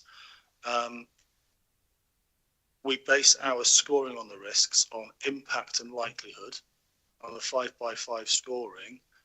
If our controls, if we are confident in our controls as an organisation which are there, are we expecting to see a reduction in the likelihood even if the impact's staying high? And I think that's a valid challenge. And I'm sure if our head of IT was here and we talked about the cyber one, I have heard him say that he keeps it at that high impact because it's a high impact, but he keeps it high even though we put all the controls and all the training in place. And I'm sure everyone's done their cyber training. The most recent one which has come through.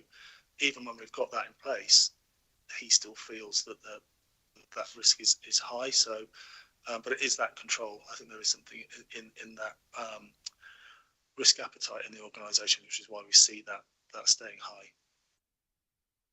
Any other comments? It's something that I've puzzled over, which is we score likelihood at 5, then we do a whole heap of measures to reduce the likelihood, and we still score it at 5. And it's just going forward, it just seems to be not a fair reflection on the work we're doing. But I don't know how to get around that. The other two, because we as an audit committee can ask for a particular risk to be looked at in more detail, and the one that there's 2 on there which caused me some questions, and one is the failure to adhere to governance arrangements where the impact is scored at 4, not 5, and I'm not sure about that. I think if you have a significant failure of governance in an organisation, we've seen that in councils around the place and in other organisations, it's pretty fatal if it's a large one. So maybe that's one we'd want to have a look at. But the one below is the health and well-being of the workforce, which is also 5 for likelihood and 4 for impact. And I'm not quite sure what that is measuring, because it's not my perception that we have a situation where we think it's very likely we'll have critical issues for the health and welfare of our workforce. But maybe I'm wrong on that. So I'm just putting it out there to you. Do you think it'd be worth having a look at those 2 risks in more detail to understand why they're being scored as they are and what's been done to mitigate? Asking you a question. Carl's got something to say. So yeah, it's just regarding the scores you mentioned a bit about the 5x5 there, and I just wondered if you could just confirm in the whole methodology of the risk process, we identify a risk. Do we then mitigate that risk and score at that level? So effectively what we're doing, we're mitigating, we're putting the ideas forward and we're scoring what we want to see that risk come down. So we know this is what we're aiming to get.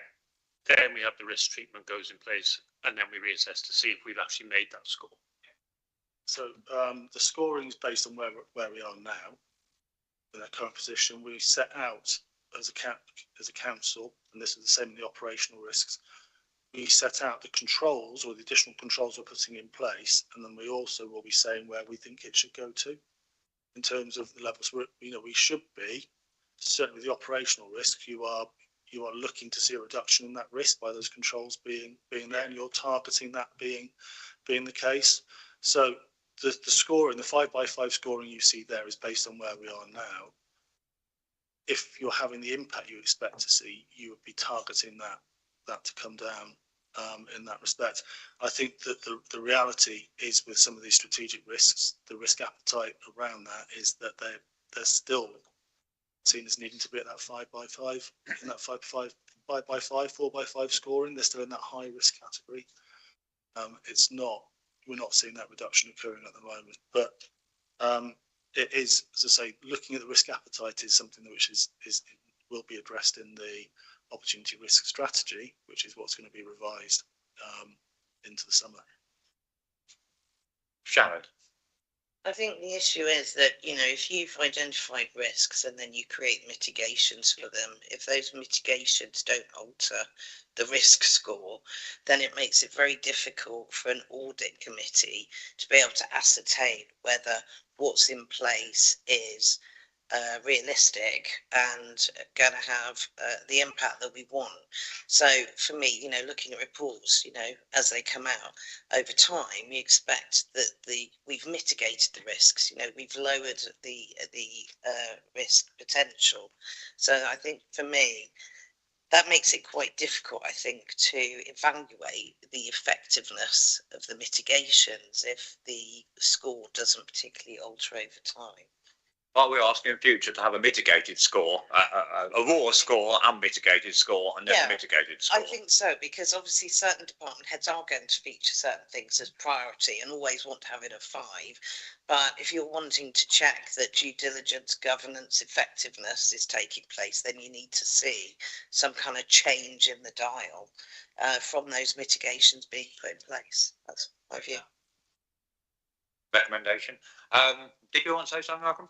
Yeah, just going back on the sort of following on from that and on the risk appetite piece. So, in any given risk, if you've got a score of 25, you could say, well, I could spend £1 million, get the score down to 20, or I could spend £10 million, get the score down to 15, or 100 million and get it down to 1. So, is there that sort of view of this is my risk appetite, this is the level I'm looking to get for any either one risk or combination, and therefore this is what I'm prepared to spend to get it there? Does that sort of review happen? I've not come across us taking that approach and putting a fiscal value but a benefits value, apart from looking at it in terms of the impact on the organisation. So if we had a cyber incident, you only have to look at what's happened in industry in the past year to see how big that risk is. So beyond actually sort of like, see if we invested this amount, then no, I haven't seen that particular focus taken. Yeah, I mean, some of them you can't do. Sorry, apologies. I think it's just there are some. For me, risk appetite is the score on this diagram that, as an organisation, we would be comfortable to have it at a long term. Now, 25 for me is not the level; it's lower than that. But it's just how I would expect it to say this is the residual risk that I'm prepared as an organisation to take. This is my appetite, and therefore this is where I want to get it to.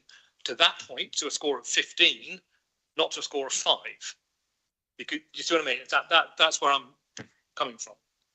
Put another point to that, because I'm sure that James, when he was here, made very clear that we didn't use multiplication, and the reason for that is, and Kate and me had some training on this, that if you take something like a common cold and a COVID epidemic, one is very likely and low risk, low impact, one has high impact, and very unlikely. They both get the same score of 5, which is clearly not an appropriate thing. So I understood that we had a table which reflected the 5s and the 4s and gave a number number to it which was close to the multiplication, but was weighted to reflect the fact that some things have high impact and we need to prepare for them, even though they're on low likelihood. And Nigel shaking his head. I'm pretty sure that's what the original risk register strategy said, because I remember looking at that. But anyway, I'll leave it with you just to test on that. And now I've been in Council Holiday. Yeah, thanks.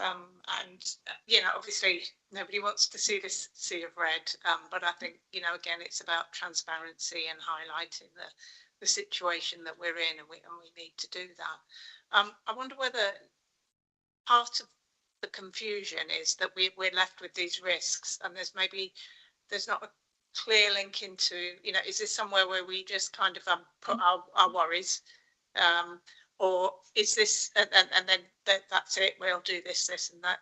Or the missing bit for me is the link between decision making, and I think it goes back to something Duncan Whitfield was saying earlier about all these different plans and where things take us. And I'm just wondering about whether there could be some, because say for cybersecurity, I suspect there's no appetite to say we'll reduce that right down.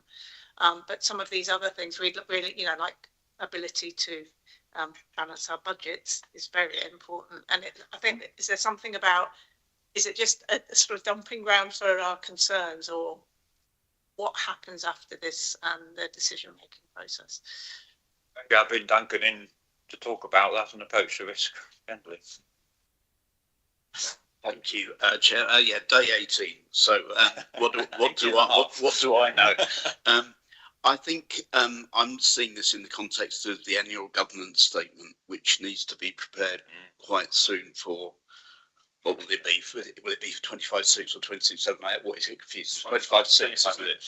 And I think we've got to be very careful this year about how we tackle that statement in the context of our recent financial history and also the exceptional financial support. I see my name was next, or James's name was next to some of those, so I guess my name will be next to those now. So I think I would like to have a look at some of those queries that have been raised today. But somehow in there is the interconnectivity of internal audit, risk, insurance, and that statement. And from what I've seen in the statement so far, I'd like it to read in much more of a narrative form, describing the context of the organisation and the risks that we know, but the extent to which we can actually control them needs to be, again, kind of contextualised, I think. So, for example, an inadequate funding settlement is not something that we can necessarily control, but it's absolutely puts our financial sustainability at risk. So I think we need to have a look at it in that context. And there may be something actually in the risk register that drives our transformation programme. If there is something that we can actually significantly change to save money and to reduce risk, then that's maybe something that hits our high criteria very quickly. So I think we need to brush it off and give it a bit of a scene too. A review. Carl. It's just a point, Chair. I have a question for Barry, actually. I brought it up in procurement before about international frameworks that can be used for risk management. Do we use an international recognised framework with our risk methodology? Because obviously we've seen a 5x5 framework. Very in favour of 5x5 because it makes it much more granular, so we can get much more accurate scores. But are we, or are we just making it up as we go along? I think Tom's better placed. He's not as well, yes. Yeah, it's a best practice model that we apply to. It's a best practice. We're applying the model. We look at learning from across the system. We're tied into the alarm network as well, across all local authorities, risk managers. So it is, as you say, Councillor, it is wedded into that national and international model of, it's not our own model of scoring, but it needs to be that robust. Yeah, sometimes your best practice can be sort of just taken from a number of lots of different frameworks, and then we come up with the best idea. And it's maybe that we even just to give us a good methodology is, look to start looking towards an actual accredited risk framework. So and keep to that then going forward, so that we can change our risk appetite as we need to on an annual basis, and get the proper methodology in there for what the risks are, what the mandated, what the different risk scores going forward. Sorry, mitigation was where I was looking for, mitigated risk, and then what that actual risk is once that mitigation is put in place. I just think we're just missing something somewhere in the whole process, and it's not giving us an accurate picture.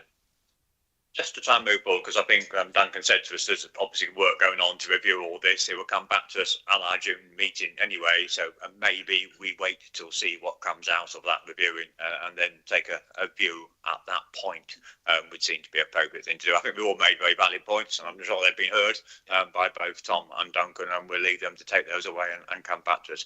I'm going to suggest we take a sort of comfort break at 11:45, because I think we've probably still got another half, 3/4 of an hour to go. But if that's the recommendation on that, we're happy to move that we know work is going on this, and we ask it to come back to it at our meeting in June. Malcolm, you're shaking your head? Sorry, the recommendation says members asked to accept the position as set out in the report.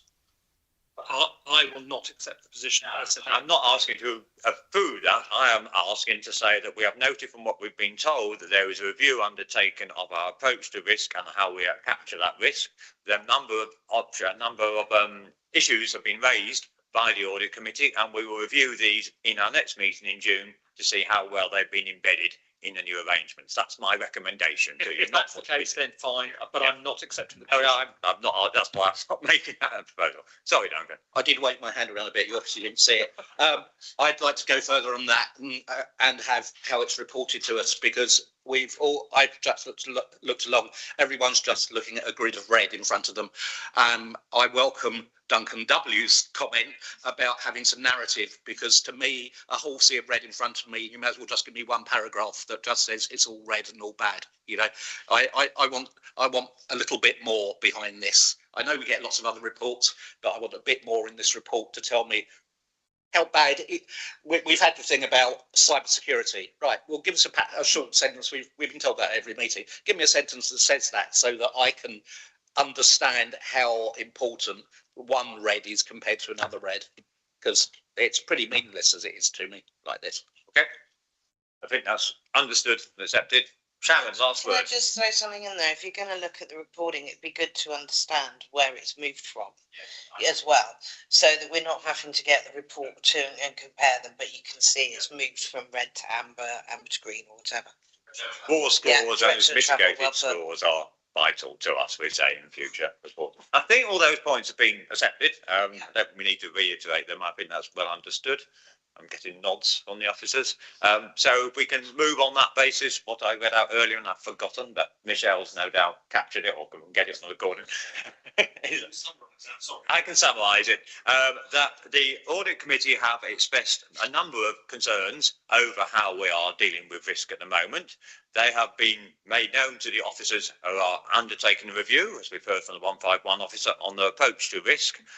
Those concerns will then be reflected, we understand, in some amendments to the policies, and we will review that again when we meet in June, when we hope, and I'm looking to you to say we can't, you will have embedded the new arrangements. Is that a reasonable sort of time frame?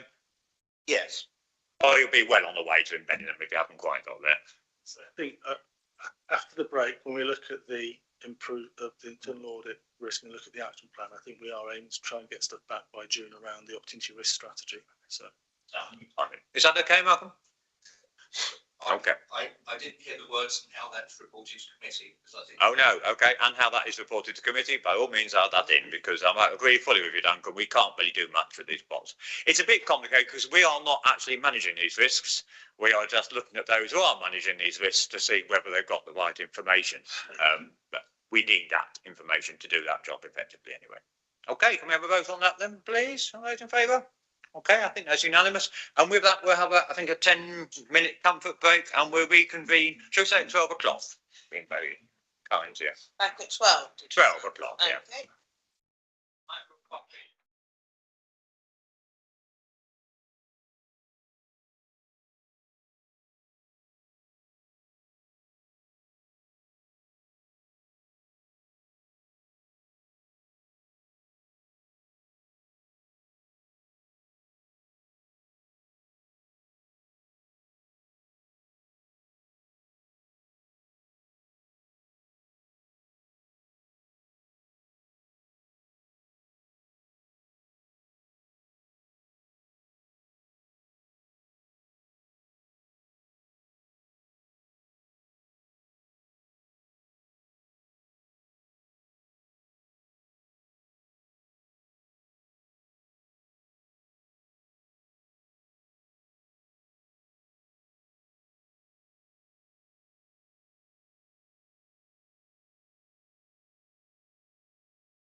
reconvening, and the next item is item 11, which is from Katie Williams, which is the report of the internal audit review of risk management.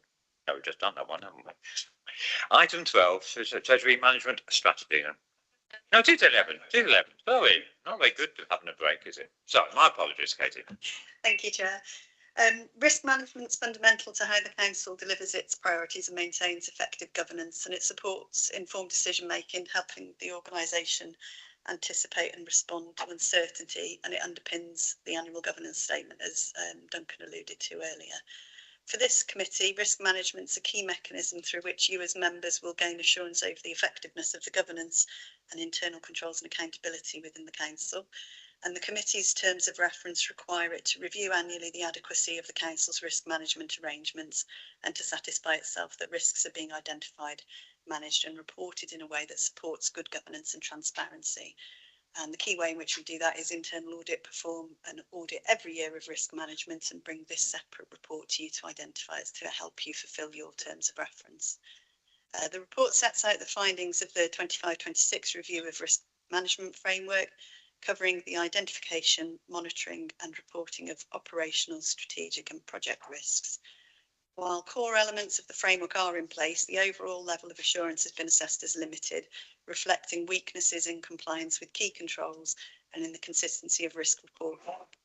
The recommendations made in the internal audit report are intended to strengthen oversight, improve consistency and enhance the assurance available to the committee and to the wider leadership team. Going through the report, details of the controls that were evaluated as part of the scope can be found at 6.8, together with a summary of the outcome against each of those controls. I'll pause there and happy to take any comments or questions on the report. Okay, an unfortunate outcome, but Malcolm. All right, thank you. So my obvious point is there's 4 objectives, all 4 are not achieved. Is limited the right answer? Because I don't think it is. I don't know. I mean, I don't know where the scale is on the overall, what the numbers are from, fantastic to pretty poor. But not all of the control objectives are not achieved. So if you look at the table at sorry, 6.8, so control objective number 1, that control objective hasn't been achieved. Control objective 2 is achieved, 3 is achieved, and 4 is not achieved. In answer to your question of where is the balance, there isn't a hard and fast rule. In general, if you don't achieve any of the control objectives, that would be unsatisfactory. The balance between limited and reasonable is a judgment. Any other comments or questions? I think we probably have to express our concern that some of the issues identified in this, that the leadership report has not received project risk reports since it's been established, and the recommendations in the corporate period challenge have not been reflected in the risk register as well, are pretty significant concerns. But we've heard earlier from Section 151 officer that there will be a review of our approach to risk, and no doubt he will be picking up these issues along with that review. Do you want to say anything about those, or add to what you said, or? Just to reaffirm the end of the starting point really comes with the annual governance statement and the construction of that, which the internal audit opinion forms part, but so does the risk management, and it's a way of converting that into future speak around our request of MHCLG and the outcome of the CPC review. I said it at the outset as well. I think there's something about our constitution around decision taking and governance that needs a little bit of modernisation, I think, to actually again collide with so many of the new structures that have been created, including the improvement board, the finance forum, is it? The current budget forum. The One Southwark board, which is meeting at the same time here this morning. All those things, we somehow need to knit these boards together, maybe have fewer of them actually, there may be too many, but around those structures I think that's where we need to put a lot of time and attention into the governance and decision taking, which then falls back through the cascading of information into the governance statement. Thank you. You know, it's obviously there's a pattern to today's meeting, and clearly there's concerns here. I'd just like to ask the masters of their destiny over there, the two auditors here. Do you, if you're able to offer an opinion, sometimes I ask you things which you're not able to offer me an opinion to, so forgive me if this is the case, but do you feel that the activities that we are discussing throughout this meeting are going to be a satisfactory in terms of improving our internal control environment? I can pick that one up, Councillor Halliday. Yeah, it's if we look at the assurances that we received earlier on in terms of the improvement programme, and the elements of the improvement programme include the getting the basics right element, and I think collectively we would all agree that that's absolutely where we need to be. But understanding the impact of that and being able to assess that, obviously that comes back to, can you offer and form an opinion on that at the moment? And the answer to that is no, because there hasn't been enough time to embed those processes in order to be able to give an opinion, obviously. But those are the things that I feel that point us in the right direction in terms of where we need to be, and the improvement plan activities will pick up on those points. Yeah. No, we don't have that. Just in terms of the things that you're discussing and the issues you're identifying, from my point of view, you're asking the right questions. You know, it's a difficult balance in terms of where do you take your assurance from. The committee's got a good understanding of first line, second line, third line assurance, and I think Duncan's alluded to before about the difference between reassurance and assurance being quite different. And I think that will be key in the project management of that improvement plan, because there's a role for oversight of the project management office, which is reassurance. And as you identified, you know, what are internal audit going to come back and report to you to give you that assurance that those things are actually happening on the ground and in the right way.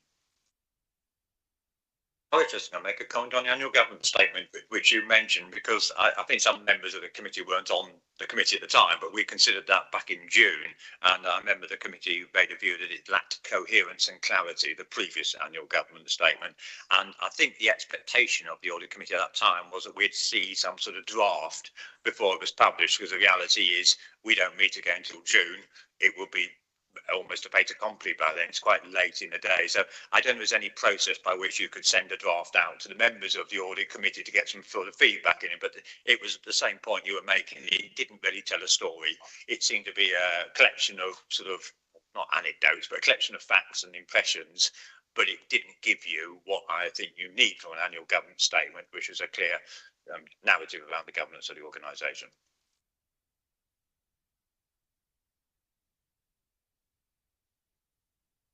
The agendas don't allow for bringing a draft here, but we will circulate a draft when we've gone through our own internal control mechanisms. We'll send you a draft and we will receive back comments from you.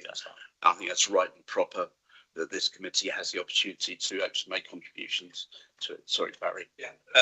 Just picking up on the annual governance statement, obviously for 2025-26, the process to formally document the annual governance statement usually commences around this time of the year, but obviously it covers the whole of the financial year, so we need to have it close enough to the back end of Q4 to appropriately cover the whole of the 2025-26 financial year. So absolutely, when we've got it into a position where we can share a draft, obviously you'll be able to comment collectively as a committee at that point. But the timescale won't allow us to have a committee meeting. We could do it by you just individually, it would seem to me, if that's appropriate, to say coming back for another meeting. Yeah, okay. Just thinking, you've got the work plan coming up. I think on the work plan from memory, the AGS is due to come to the July committee. Oh, okay. So there is an option. We've got the June meeting if the AGS were written at that point. But as as Duncan had said, absolutely can be circulated to the committee outside of that for comment, or it can be brought back to the June meeting as a draft. So it does come to you as draft anyway. But what we're asking for is the draft. Yeah. Draft. I think there's a problem last year because of the elections and everything else was, it was the previous audit committee might have considered it a draft, everything they did. But yes, I think you understand and you consult. Okay, I think we've probably come to the end of discussion on this. We obviously are concerned. We have to be concerned as a committee to have limited assurance on risk management. But we not to reiterate what we discussed in the last item. We are aware of the work that's ongoing to address that. Could I make one final comment on limited assurance? As I arrive, albeit as an interim, I'm actually take a slightly different view probably to the committee. I'm reassured actually to see there is limited assurance in the audit that we do. That's what audit is for. And if everything was coming out shining and green flashing lights, then I would have a worry. But I can see that there is an effective and penetrative internal audit service in the organisation. So I think we should be grateful for that, even though it gives us information sometimes that we'd really rather not see. But it's management's responsibility to act on it, isn't it? Thank you. So unless I have a different resolution, I think that was the resolution that we note with concern, but we are aware of the work that's been undertaken in dealing with risk, and we look forward to that coming back to our next meeting in June, which is almost a repeat of the last recommendation, isn't it? Okay, we move then on to the Treasury strategy. I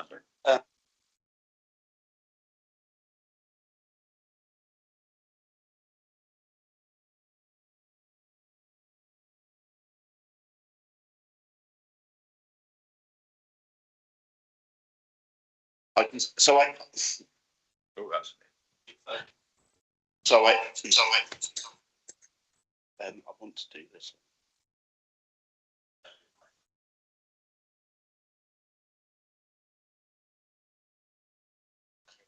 Is that better? I think it's because you joined. If I unjoin, let me just time to think.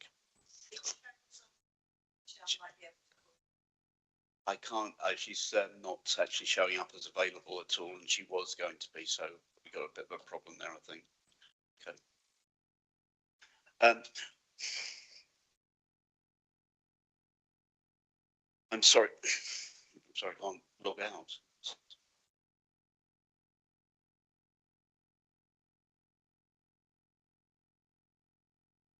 Okay, so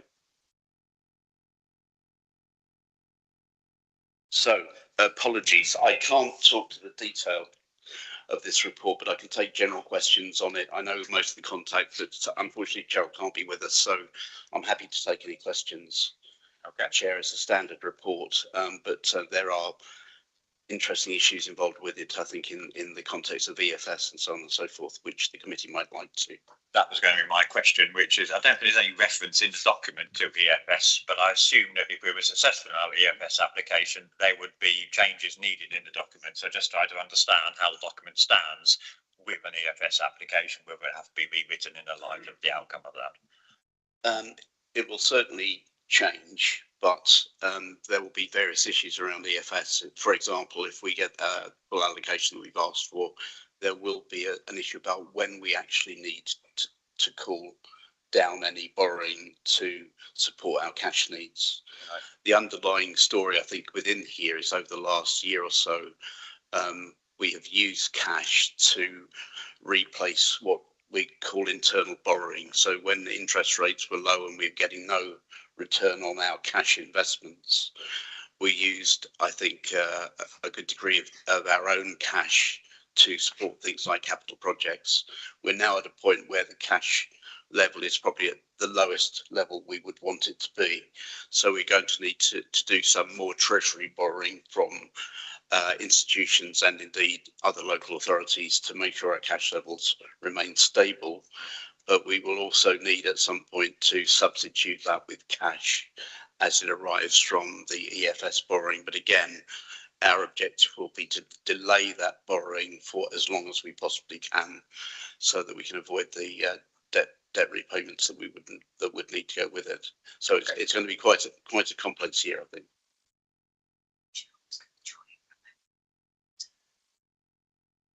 The internet outage that's avoided. That makes sense. Means Cheryl can't join. Sorry, Shannon.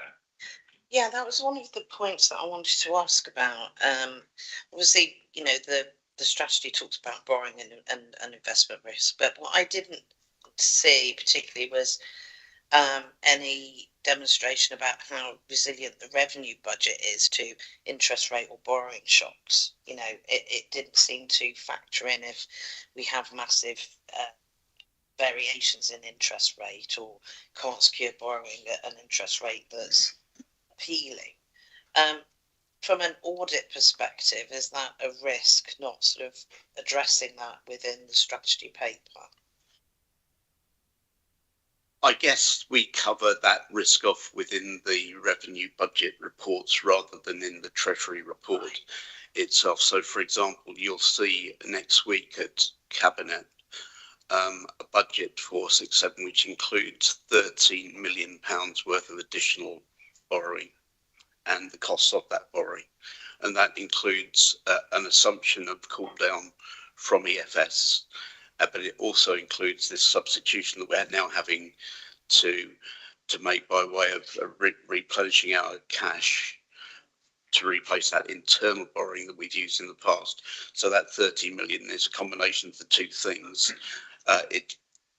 The impact of interest rate changes is quite interesting, really, because most of our borrowing is for a fixed term at a fixed rate.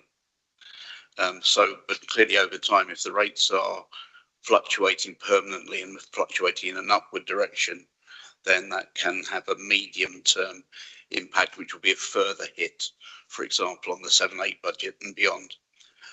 So we have a small cushion, but it's certainly not one that we can rely on. We need to be prudent about our assessments of rates.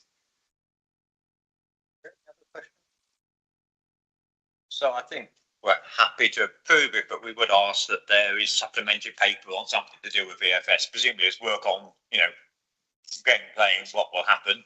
And we don't need to have it as part of the strategy, but we need to be assured that that has been thought about. And yeah, and the detail of that is, as we are granted EFS, it will come with conditions and arrangements which we will have to sign up to with MHCLG. So we'll look at what they say, and that helps us to calculation. We are incidentally still seeking from MHCLG for interest-free period on any EFS, because it simply just drags us backwards when we're trying to move forward. Okay, are we happy to approve that then?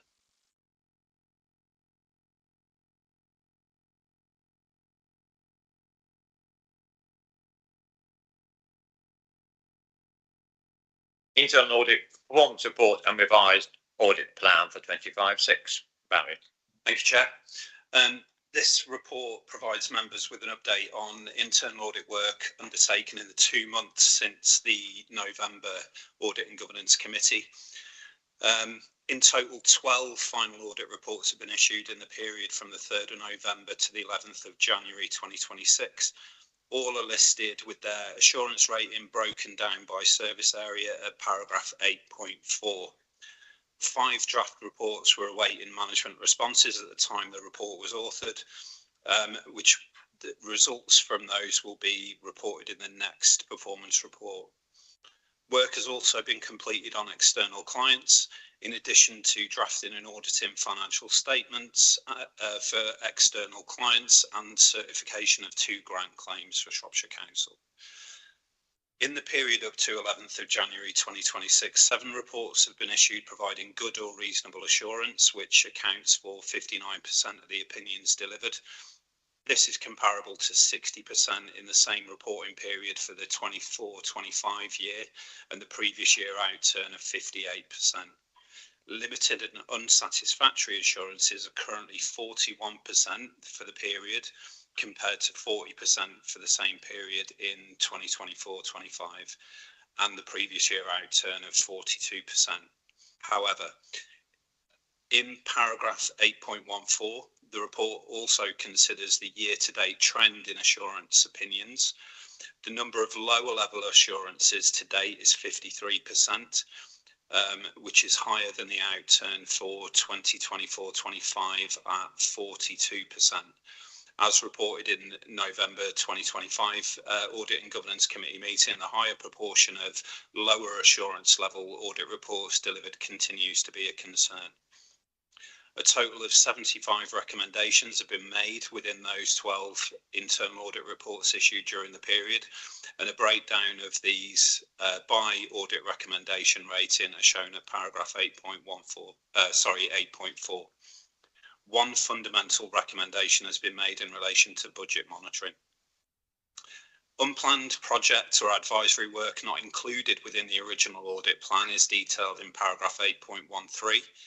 This includes internal audit work on payroll data analytics, overdue significant and fundamental recommendations follow-up with service directors, and assurance input from a principal auditor on the strategy and change working group. Details of unsatisfactory and limited assurance level reports are detailed in Appendix A, and I would like to ask the question whether members would like to seek any further assurances on those areas. I'll pause there, Chair. Take any question. Thank you. So a specific question regarding Appendix A, but any general comments on the report? Thank you. Sharon. Sorry. Yeah, my question is, how do we make sure it isn't just a box ticking exercise doing these audit reports, and that it gets the attention of senior officers and there's actually action taken on the back of them?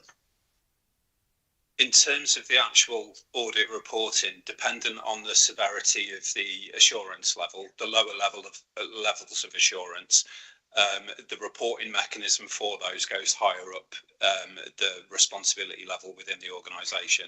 So if an audit report was limited or unsatisfactory assurance, for example, the service director or relevant exec director at the leadership board level would have oversight of those recommendations and receive the full final report. They'd also see and have option to comment on the draft audit reports as well when they're produced. In terms of those lower level assurance reports and the significance of the recommendations that are made within them, those are managed through our follow-up process. So we gain management assurances on those recommendations when they come due.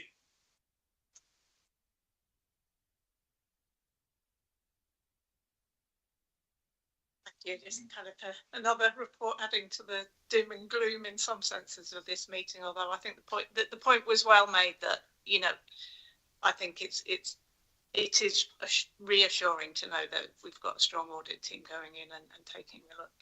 I suppose the ones that jump out at me in particular are around the budget monitoring. I do appreciate that this has been done, you know, up until, was it the end of January, I think? Second week in January. Second week in January, so it's current, and we've heard quite a lot about how there's going to be new financial structures in place, and also the PMO project management. They're going to have quite a significant role going in terms of how we operate financially in the future, and so I guess, you know, in some senses we've heard a little bit about that. I suppose I'd be interested to know, actually, and this might be a question for Duncan W. Around, we've heard about the some of the financial processes that are being put in place. Is anything going to impact the project management team, the PMO, in terms of what we've been discussing in terms of changes? I appreciate you're very new, so it's fine if you're not sure. Thank you. Yes, the PMO will be very central to contributing to financial control, but it's not only the PMO. I mean, the whole organisation from top to bottom and all sideways is going to have to contribute to regaining our financial sustainability. And I think one early lesson to learn from the whole budget monitoring scenario. I mentioned data earlier. Data comes from services. It doesn't come from accountants. It comes from the people actually doing the job, whether it's filling in holes in the ground or looking after children or old people or whatever. So we've got to find a way culturally of making everybody involved in that process, and that's going to take time and capacity, and there'll be some very, very busy people who become even busier, but we've got to get that that understanding and knowledge of money far wider through the organisation, probably even through to members as well. And I've mentioned decision taking a few times now, haven't I? But decision taking around finance, members need to participate in. From a programme team point of view, the first thing I think we're doing at the moment is trying to get this inventory of projects that are already underway, and that includes current savings programs, it includes prospects for transformation and so on and so forth, and it's already a very long list. And this is why I mentioned earlier, I think the risk of death by 1,000 initiatives, we've got to be very selective about what we're doing. There are some projects there that we must do. Children's changes in the formation of children's services, for example, got to happen. It's legislation and it's really hard work, but it's distraction from a lot of other things that are going on. So the first thing for the programme team, the board to have, programme manager, PMO, to have is a very clear view on everything that's going on in the organisation, to understand what the priorities are, and then they themselves will need to focus their minds on the most important ones. Because again, if they're trying to penetrate all of these projects, they will underachieve. So it's getting to a point, I think, where we can actually say, this is what we're doing, this is what we must do for a variety of different reasons, and then work within our means to do that. But I don't think we're there yet, and pace is essential. But if we go too quickly, we'll make mistakes we've made in the past. Malcolm? Yeah, so two questions, comments on the table in 8.4. One is that there are 2 audit names that don't have an audit opinion listed against them. And the second is the potential danger of, the sort of summary percentages at the bottom.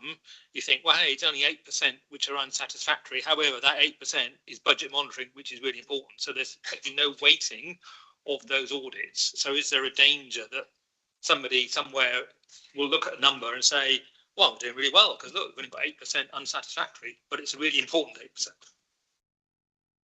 I can pick up the 2 that don't have an opinion are briefing notes. So the table at the end of the report has got more detail on there. And so where it hasn't got an opinion, that it was a briefing note with a recommendation. So we might do that where we get management assurance that going in to do a follow-up of the audit and they haven't implemented those recommendations. There's no value in us re-auditing it because they've already told us they haven't done it.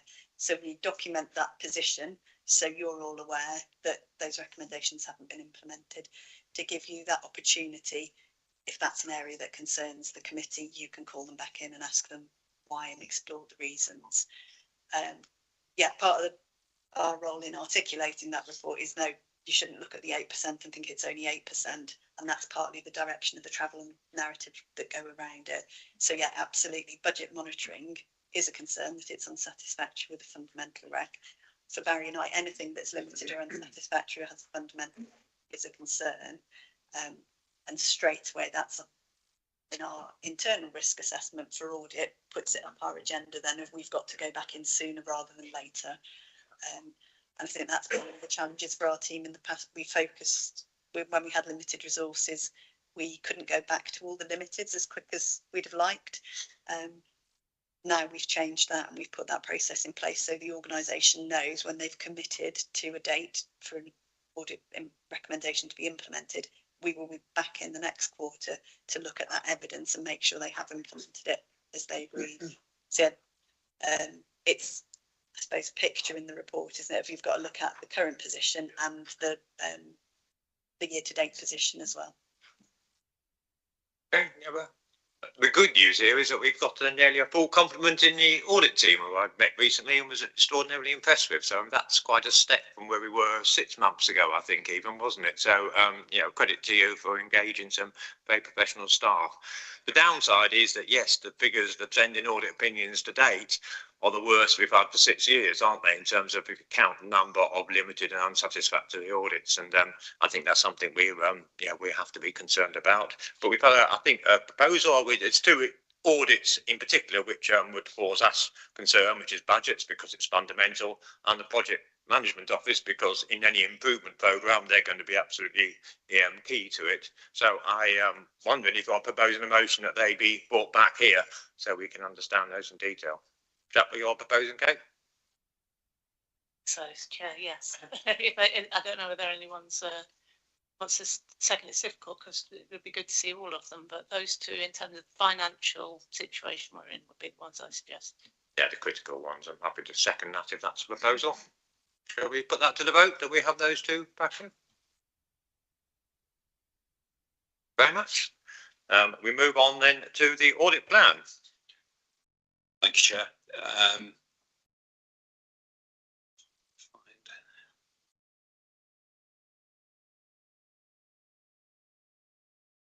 Apologies, I'm just trying to find my right note.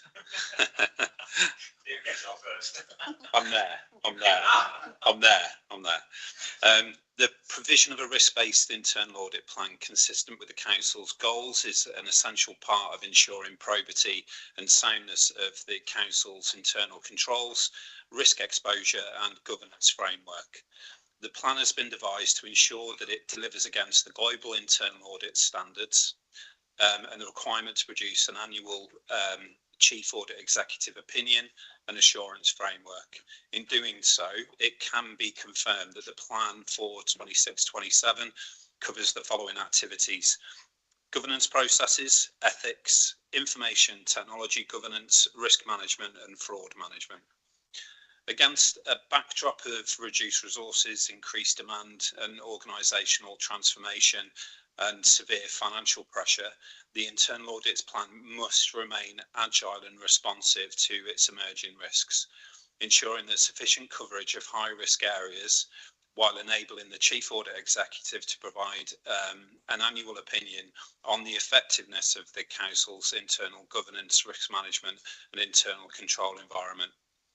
The risk assessment that we go through to prepare the audit plan is reviewed annually with the Chief Executive, the leader, exec directors, including the Section 151 officer, service directors, to ensure that it remains robust and relevant to the needs and the risk profile of the organisation. The process also recognised that the Council is embarking on a significant period of change through implementation of the improvement plan, which was approved by Council in December, continuing to use innovative approaches in providing services.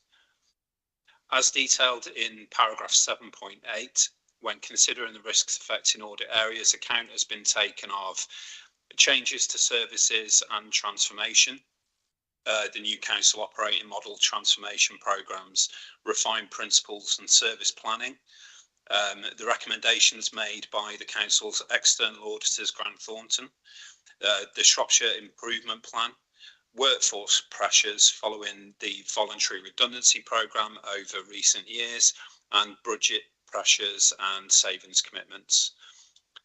Appendix A provides a summarised internal audit plan and identifies a planned day requirement of 1,446 days for Shropshire Council, with 158 days for work on external clients. A transformation and improvement contingency has been included within the draft 26-27 internal audit plan to provide assurance on the improvement plan's individual work streams.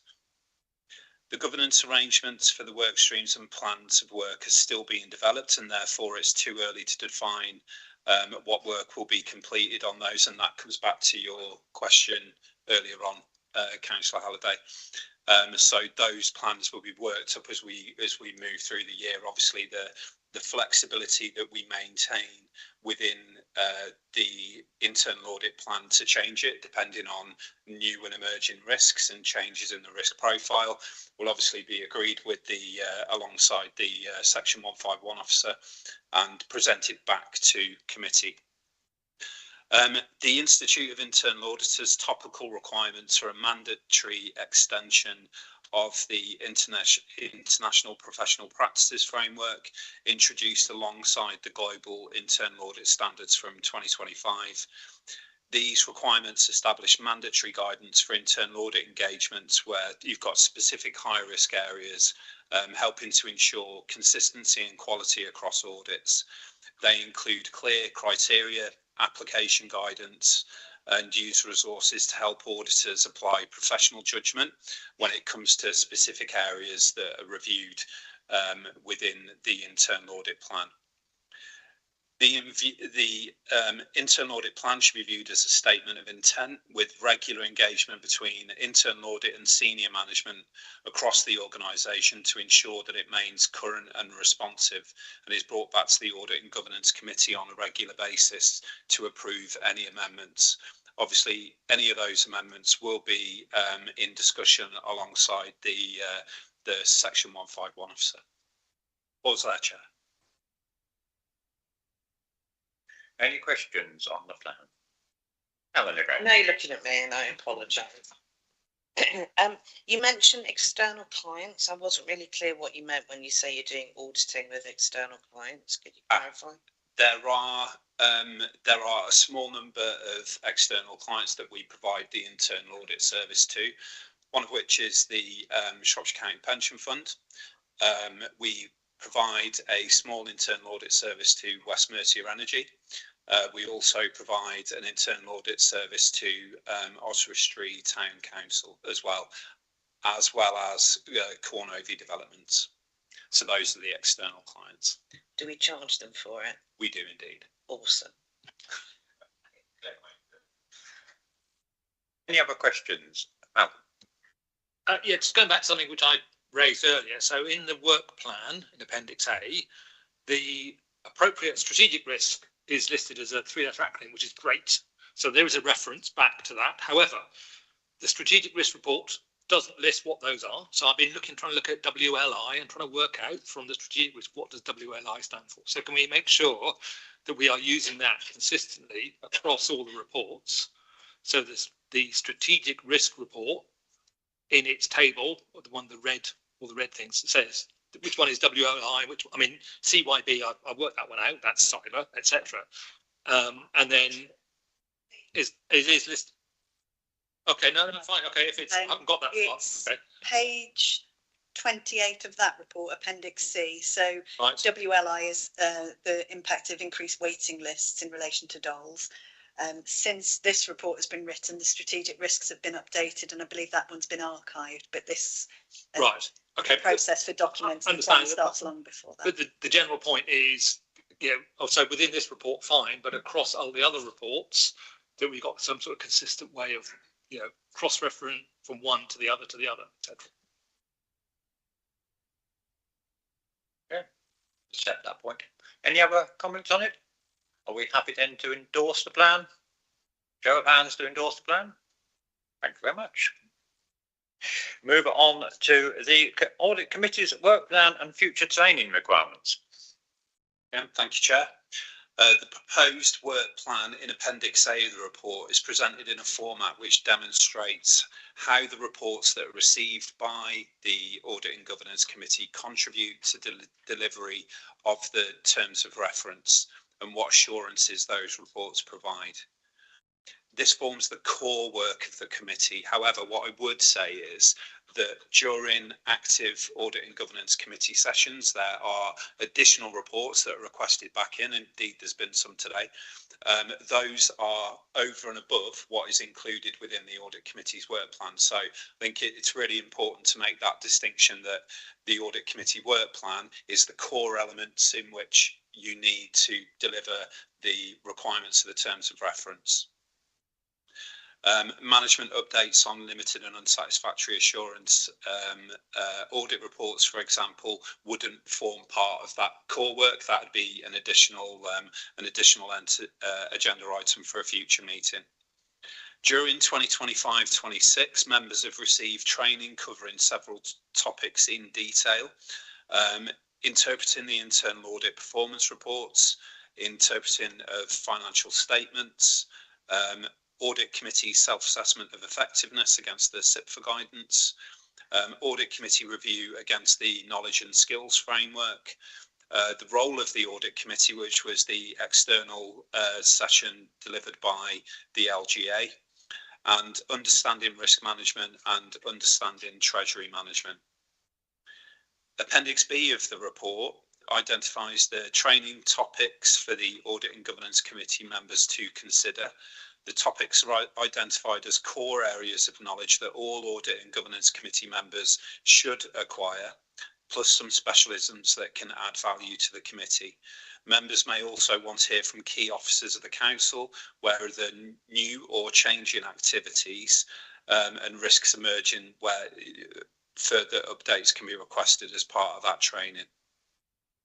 It's proposed that the training again is provided in 3 half-day sessions over the next 12 months. The sessions proposed, we've got indicative timescales for of 11th of June, 11th of September, and then the final session taking place on the 21st of Jan 27. We'll pause there, Chair.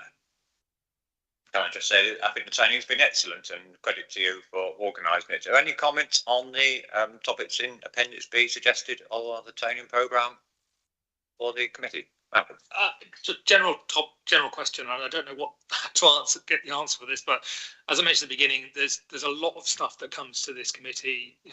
We've got 20 or so agenda items today. Many of them we seem to talk about the same issues in different agenda items. So, risk management's been covered several times, budgeting's been covered several times, and so on and so forth.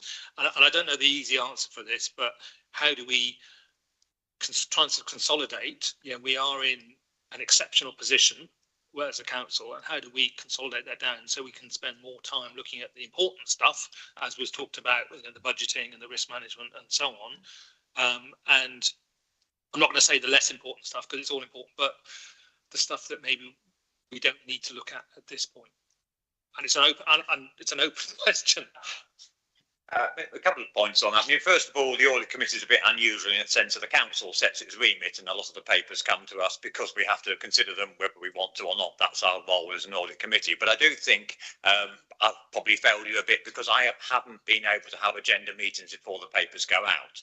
I think if I had, and I hope going forward that I'm able to have those, I may be able to consolidate some reports or give some clarity to it and manage the process better to try to reduce, as you're saying, the duplication that's going on. I can't actually reduce the reports coming to you because they're statutory, they have to come. But I think we can, your point, manage that process a bit better going forward, I hope. But it all depends on the resources. And I have to say, it's the constraints on, the number of officers and the time of officers, as I understand it, that's resulting in late reports and the situation where there aren't agenda meetings before, the papers go out. So I think we've got a commitment from Duncan here to try to do better going forward. But don't shoot me if you get another 500-page agenda, because I can't, there's some things I can't do. Any other comments, anyone else, about managing the workload of the audit committee? Couple of points. One is about, and it comes back on what you just said, is the order we get things. We just had a report which had a table at the end where it had those the risks, and then we'd had an earlier report which just had the big sort of screen of red. If actually that could have been one report, and actually the later report explained what was in the earlier report. I mean, I've had this situation at full council where I've asked for reports to be swapped in their order because one rides off the back of the other, and the reports just aren't in a sensible logical order.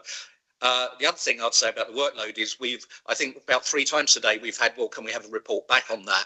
Can we be a little bit more careful to make those decisions, save those decisions until the end? Because if we keep on every report saying, can we have something back on that, we're going to be here till 9 o'clock at night every time. And you look at the 25th of June meeting, and I think we better bring some camp beds in already, because if you look at the number of ticks on there, and okay, these are the ones we have to do, but can we make sure that at the next meeting we're not asking for reports back to come back at that same meeting, because it just becomes an unmanageable workload.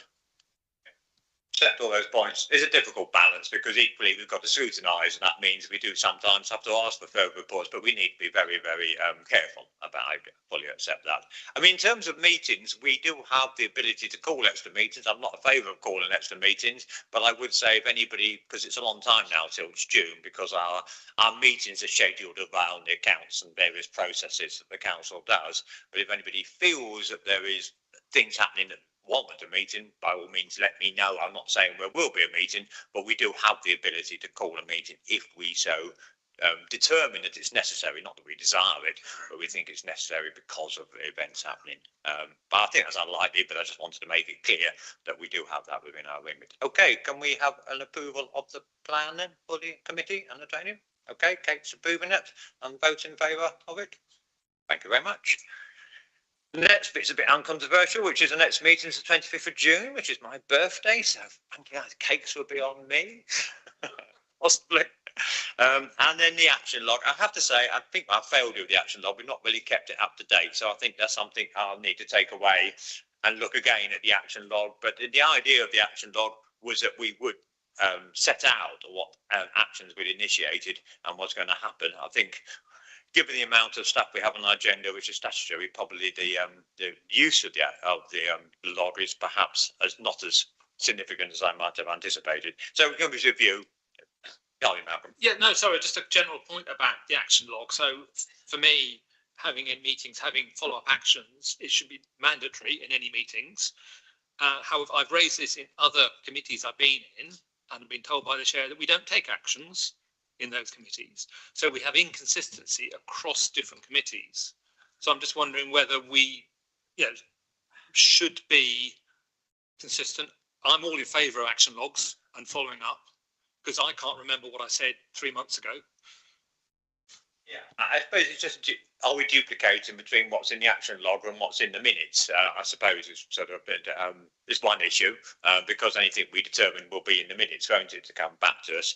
One reason for having an action log is that I get the lovely job at the end of the year of reporting to council on what we've done, and it's quite useful to have a log to look back on as to what the committee's actually done during the year, and you've all had a chance to, populate that rather than me just giving my views. So I find it useful, but I do think I need to go through it and just try to make it more specific going forward. Maybe look at some best practice from other audit committees. Maybe Duncan can help me on that, because I'm new to this, so I'm just trying to find a way of making it work. So maybe we just note the action log for now, and we'll try and do better next time. Okay.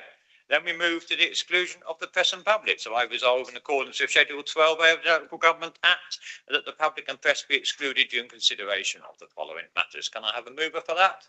Okay, to move that. Can we have a vote on that as we're required to do so? Okay, we'll end the live stream. Thank you very much.